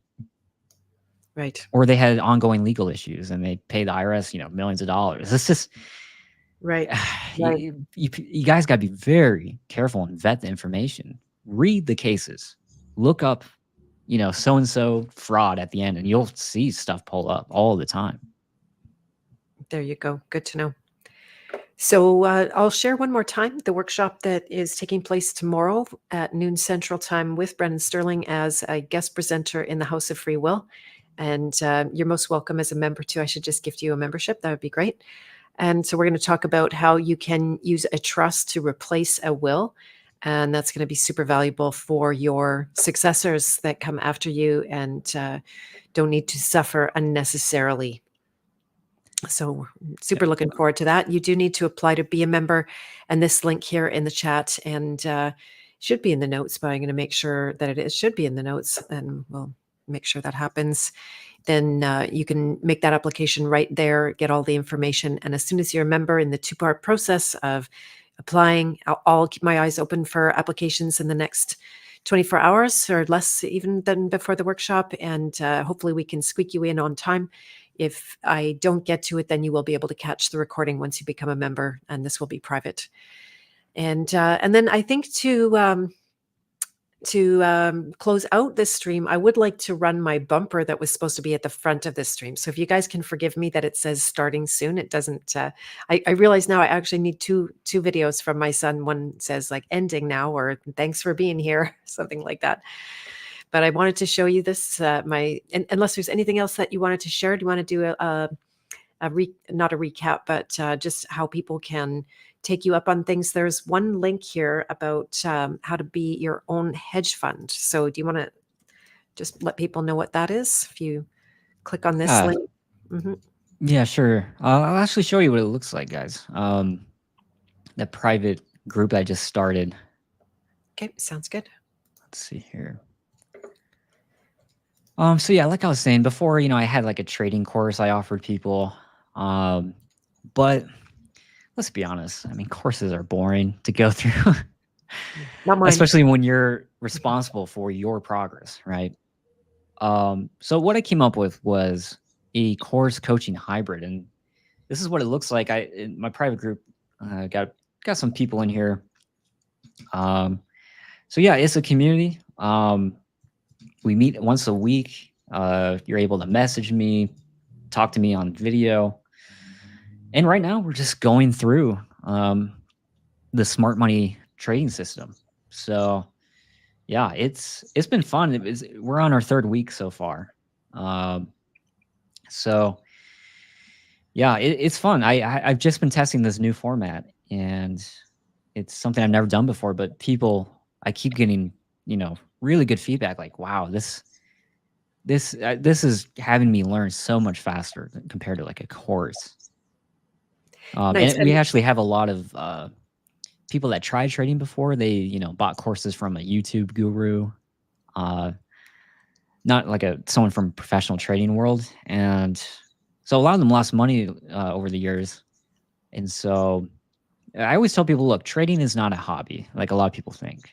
You can actually run it as a business, but you should treat it and look at it like it is a business. So that's what I came up with. It's the Trading Business Builders is what it's called. It's a private group of traders who want to run a profitable trading business, and I help you build it along the way. Very good. And is it something that people can jump in at any time, or does it have to be a certain start date?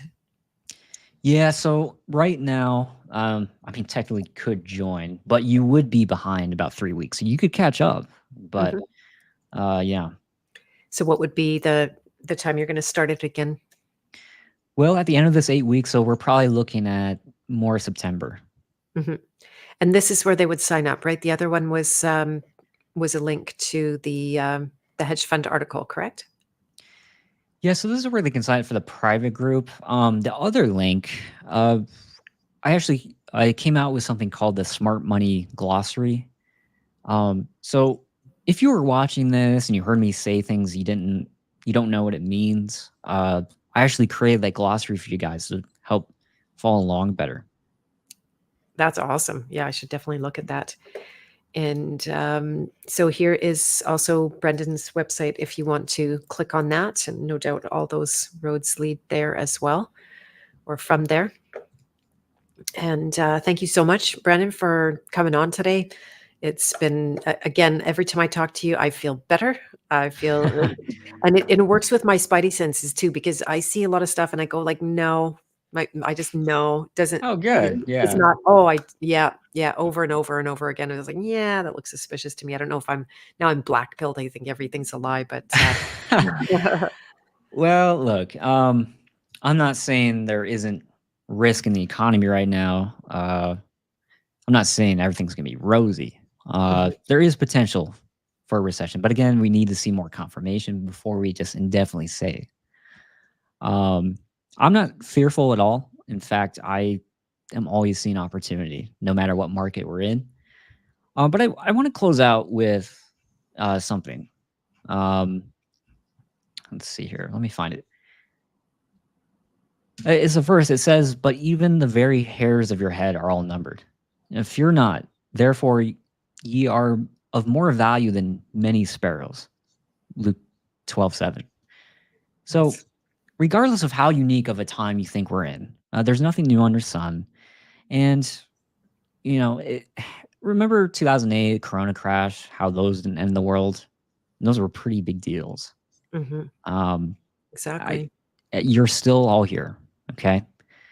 So it's not healthy to live in fear. In fact, it's not productive at all. So I hope my presentation kind of eases some people's emotions. Yes, I'm sure it does. I'm sure it does, But realize absolutely. this, I mean, at the end of the day, money, it's an artificial thing, it's fake. What's real is your health. Yep, your health, your relationships, the work that you do that can benefit others, the way you fearlessly can take on your own inner life and your demons and your dragons, and then be there as an example and maybe even an assistant for others to help them go through those kind of things. My vision right now is very much focused on how the work over time, like it can feel like it's just a drop in the bucket for you to, whether it's clean up on your perspective of the finances, or work with your whole inner life that determines every single action that you take, and Yeah. seeing how that work builds on itself. And over time, what it's doing is making it easier, right? There might have been way less people that could enter into what, the smart money kind of a perspective than there was, some years ago. But now Yeah. there's been enough pioneers, there's been enough people talking about it, there's people like you that are actually teaching and guiding people, and all of those people will have that perspective, and that will make it easier for their children, or even just the people around them, to think in a much more sober way about the economics.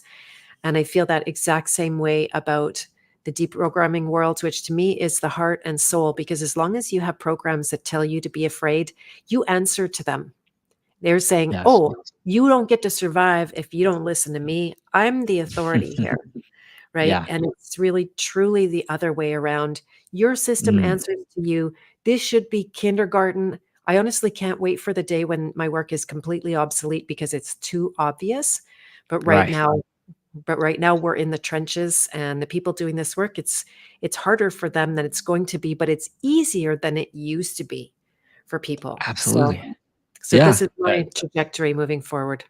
I'm glad that you said that because, like I was saying earlier today, I mean, ultimately you see what you focus on. So if you focus on the doom and gloom, that's what's going to manifest in your life. Yeah. The algorithm is going to feed you. Right, right. So you, And you here's the got to thing. learn how to Mhm. dissect and filter data for yourself, not consuming it from a video or social media post. Right, right. And even if you got savvy with the data and you could look at the facts, if you're running fear programming, you're still not going to see them accurately. Even if Right. you two people are looking at the same numbers on the same screen, they're going to be having different experiences, drawing different conclusions, and taking different actions. So I'm on a mission to help people remove enough of the fear motive in their actions so that they can stand in that strength that is really the true nature of it is freedom. We don't have to fight for freedom. We're already that in some ways. Now you could argue it in terms of how we are indentured slaves, but the experience of freedom is not far away. The more people that feel free, the more people are going to act free and are going to create in their image and add value to their Mhm. communities, their families, and their economies as well. Yeah, because like I was showing earlier, I mean, look how people's emotions affect the literal economy. Um, so yeah, I mean, instead of complaining about the quality of life, starting a business that improves the quality of your community's life, that is something you can do. Uh, Exactly. it doesn't have to be business, but I'm just saying, like, that is a great way to improve the quality of life in your area, if Yeah. not for your family. So, look, I said, I've had a couple of Job moments in my life. Um, I used to be suicidal. Oh, that's probably a word I can't say. I'll get you canceled. But yeah, I mean, when I didn't have time to focus on this stuff, when I just kept myself busy with productive things that I was excited to work on, providing value, like you said earlier, I don't have time to watch all this stuff. Everyone's saying, "Did you see? Did you?" No, I don't worry about my. I'm completely removed from that. Mhm, mhm. Yeah, and it's a real relief, exactly. And you're gonna face the hardships on the creative side and the work side and having a strong focus, but they're purposeful hardships compared to the purposeless hardships of making yourself victim to the doom porn. So, yeah, I think that's a really good way to go. So thank you so much, Brandon, for coming on today. I'm excited to host you tomorrow in the House of Free Will. I did share the link out to if anybody who wants to build a trust or learn how to build a trust in place of a will. You're most welcome to join the House of Free Will. We have weekly fellowship. We have a huge library of workshops that Brendan already gave one on PMAs. So I know that's a very big, always hot topic on building in the private and what that really means. That's actually quite enlightening and not what you might be hearing on the street around here. And so yeah, it's a wonderful little still baby growing, but we've had quite a few new members in the last little while. And I feel very satisfied when I spend time with my people there. So thank you so much, everybody, for joining. I am going to take a minute just to talk about the coaching certification training because the early bird's coming up and I don't want you to miss that just because you don't know about it. And I'm going to play this bumper video that should have been at the beginning at the end just so I can show off my son's amazing skills on the guitar. So there we go. All right, Brenton, I hope you have a beautiful rest of your day and we shall see you tomorrow. All right, take care, everyone. Okay, thanks. Bye for now. All right. So just to repeat, what I shared at the beginning is that the Journey Code Coaching Certification Training is coming up on September 11th is the orientation. The first class is September 18th. So you technically have until then to sign up, which is quite a lot of time, more than 4 weeks, 5 weeks we've got. And but if you would like to catch it with the early bird, then now is a good time because August 11th is the last day of the early bird, which is Sunday, just a few days from now. And this coaching training is specifically for people who have already come a certain distance in their healing journey. They're not new to looking at themselves. They're not new to seeing, who they are. They're not afraid to see something about themselves that they haven't already seen, but they know that they want to go deeper. They know that there's still mysteries they want to solve. You can't actually solve all the mysteries, but you can solve the mystery that the AI knows you better than you do. And that makes no sense. You want to know yourself like a ninja. You want to know your gifts. You want to see the shadows so that you can go specifically to work in releasing them. So you could have more life energy. So you could have more sense of freedom. So you could create from that freedom. And so Journey Code teaches you not only how to do that for yourself, but also to turn around and be of service to others that way as an archetype and deprogramming coach, or however you want to frame that in your own world.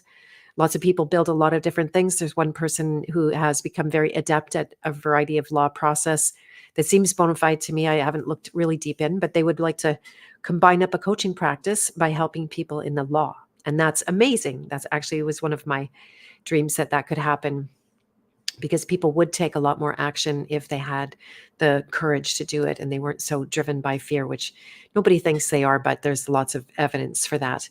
You can combine it up with any kind of a healing practice. You can combine it with, body work. You can combine it with skills as a teacher, things that you're already passionate about sharing, and maybe you've been really good at vetting information. All of that can be built into a coaching practice. And so for the first 9 weeks of the training, I offer the tools of deprogramming, which are the 9 best that I have learned in my life and to save my life 20 years ago from cancer. There's a whole lot more than that, but these are the tried and true ones that I've seen work on myself and also very much worked on my clients. In the second section, we're going to go through the 8 archetypes of the hero's journey. We're going to study the hero's journey as an archetype. You're going to learn how to find that inside yourself, not just think about it intellectually, because that doesn't give you the revelation. The revelation is learning to see the hidden world, the subtle world, to work through the fact that you are not a victim to your emotions. You're not a victim to your programming. We say programming a lot in the truth and freedom world, and people don't even really have a hot clue what that means. I talked about this at Anarchapulco. We see the results of programming, but that's not programming. Programming is here. And I experiment every single day, and I help other people experiment with this fact that we are actually the controllers of our system. It seems the other way around, that we're being controlled, but it's not the truth. It couldn't be further from the truth. And the day that more people realize that they can simply tell their system what to do, but it's nuanced. You can't just go like, change your mind, change your feeling, change your experience, let go of that fear. You can't do that. There are certain ways to approach the unconscious that are not always obvious. And once you do learn these nuances, then you can start to break ground in your unconscious. Let up all of the energy it takes to hold in your unconscious things that you don't want to know or see or feel. And all that energy becomes free. It wants to create, it wants to generate, it wants to work for you, and it wants to work for everybody else, because that's the hero's journey. When you solve enough of your own problems, you want to help other people solve their problems too. In the last section, we're going to learn about the principles of good coaching, because that took me 20 years to learn the principles of good coaching. And there was a lot of, trials and errors and tribulations, although I had a good coaching practice for the entire time. But this is an opportunity to learn them out of the gate, what it took me 20 years to learn. And so that's the last 7 modules. It goes for an entire 7 months. There's a 4-week practicum at the end that is a kind of rubber meets the road time, where you get to practice your skills and get some feedback and learn very quickly. The learning curve is super high when you're in the midst of other peers and myself and my apprentices who are going to be helping to give the training, which I'm so happy to have their input. And so it starts again September 11th with an orientation. That first weekly classes start on September 18th. So while there is lots of time to sign up, right now it is $1,000 less investment. That's $1,000 savings on the training. And I did that on purpose, because if I could just wrap this up with the early bird, we're already 30% full in the training. If I could completely wrap this up by August 11th, which is possible because there's a number of people I'm in contact with right now, then that would be fantastic. And I can just put my time and energy on the people who've already joined and all the preparation for that as well. Everybody in Journey Code gets a partner. You'll get a new best friend, I call it sometimes. So you'll work very closely with them week in and week out, learning how to use the tools and techniques, and then having that fellowship with somebody that, because we have to do hard things ourselves, but we don't have to do them alone.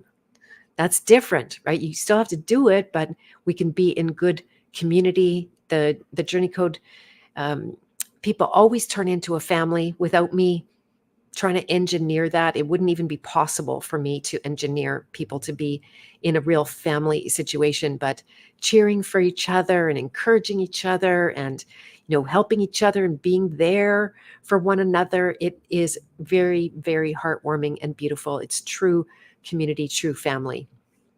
And so if you would like to see the open house, that's a really good place to begin.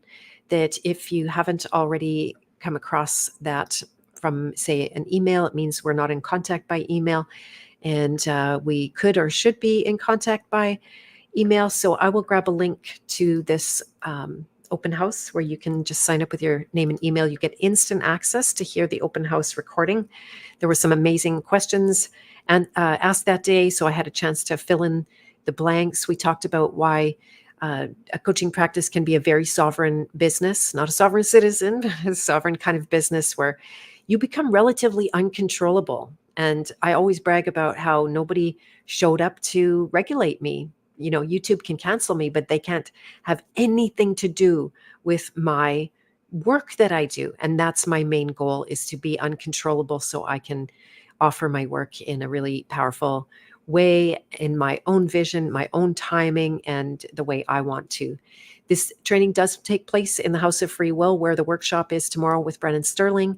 So you'd get a 2-for-1 by joining. If you intended to come to the workshop, then that also qualifies you to join Journey Code.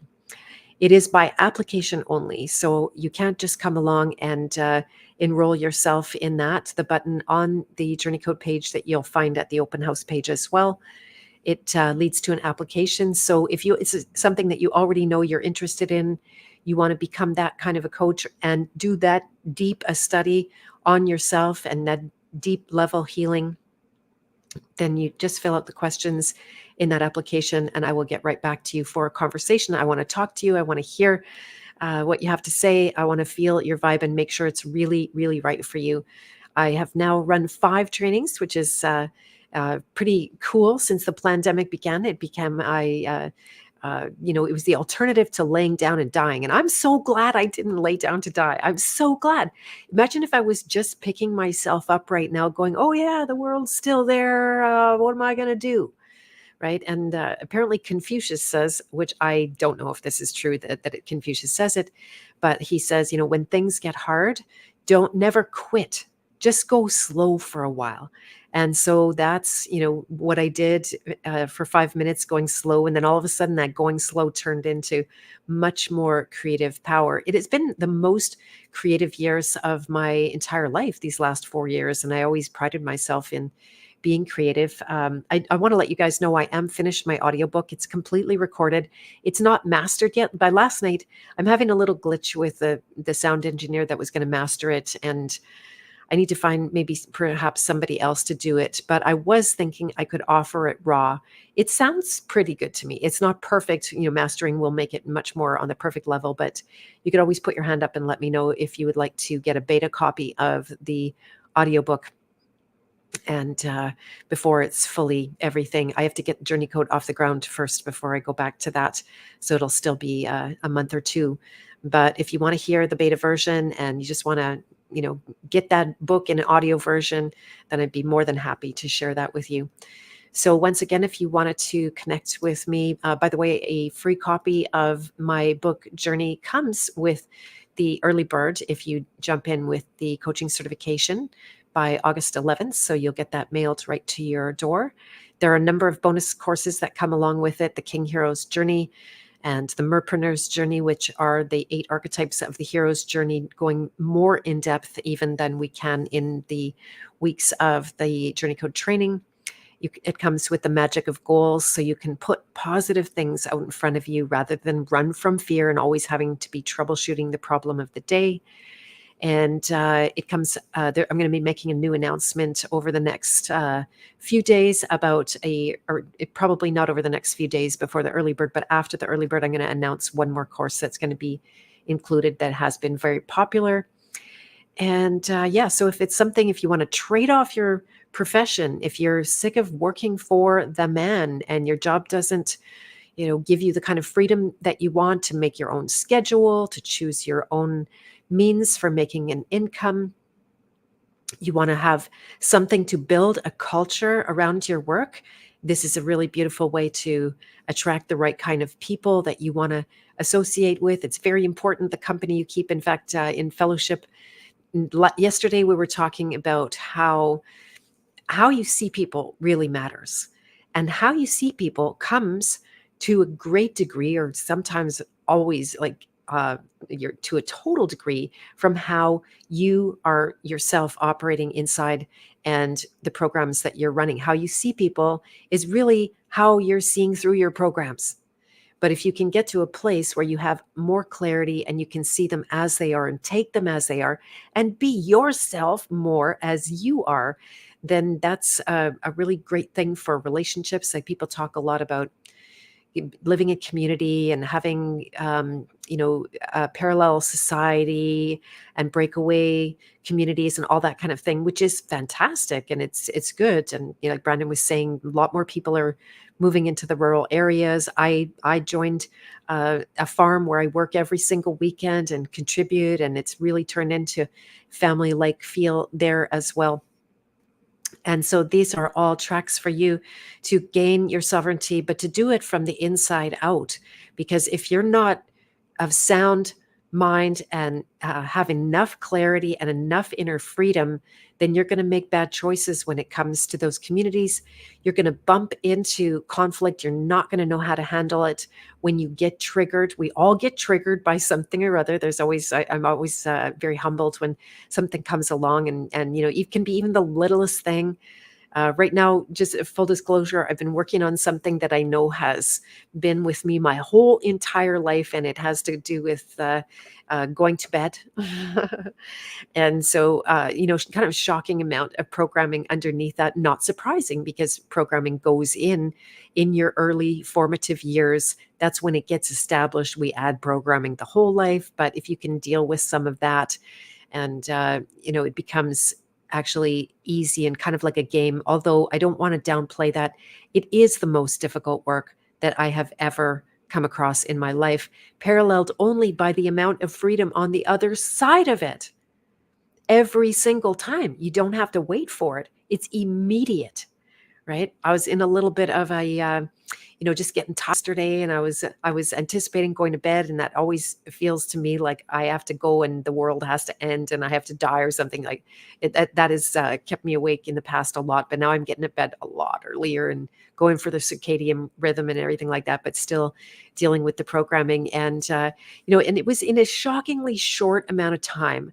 I could take that state of like, oh, I have to go to bed, like a 3-year-old kind of thing, and then I just took the time to walk my talk and do my process, and in a relatively short amount of time completely changed my state and had the most excellent sleep ever last night. So these things work right away, even though it can be difficult work to see and feel. What you don't see and feel is always a surprise of some kind, but ultimate freedom is available. And it's not something you manufacture. It's not a philosophy. It's not a religion.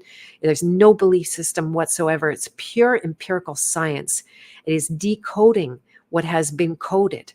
It's been coded for a reason, because that's how you keep people in that state of dumbness and numbness and inability to generate and create. We are creators, and we are co-creators, and we have some really powerful resources that put wind beneath our sails.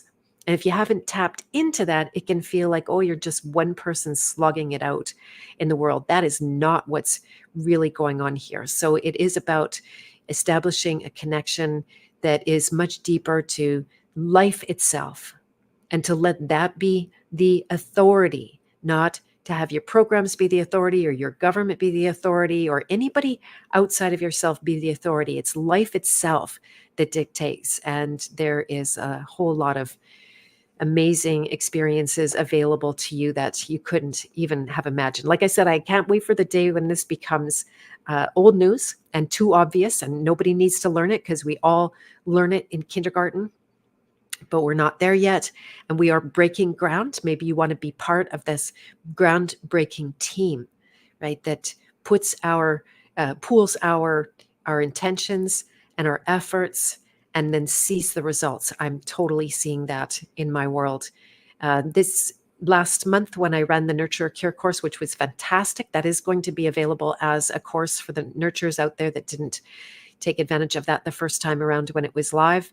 I was seeing people popping in a totally new way. And I was thinking, I wonder if they're going to get it, because this is kind of out there compared to, it's so simple. It's too simple for a lot of spiritual people. They don't want the direct route to freedom. They want it all windy and contorted and complicated and hard to understand and all of that kind of thing. This is stupid simple. The nuanced part is more on the coaching side, when you're being that midwife to help walk somebody through their own unconscious. That's where it gets really, there's a lot more learning and a lot more responsibility, because you are not wanting to break and enter and cause injury with people, which is very, very possible in that trusted relationship with somebody as a coach. So I think that's all that I want to say today. There might have been one more point that was coming on the heels of all of that, but I don't remember. So I would love to play you the bumper that my son took time to, he recorded this music for himself. And then when I heard it, I knew that I wanted it to be my podcast intro and extra. This is the intro I'm going to play at the end. And his channel is called Psycho. So my son's channel is called Psycho. And if you go into the show notes of this video, wherever you're seeing it on Rumble or YouTube or Facebook or X or uh, I think that's all of them.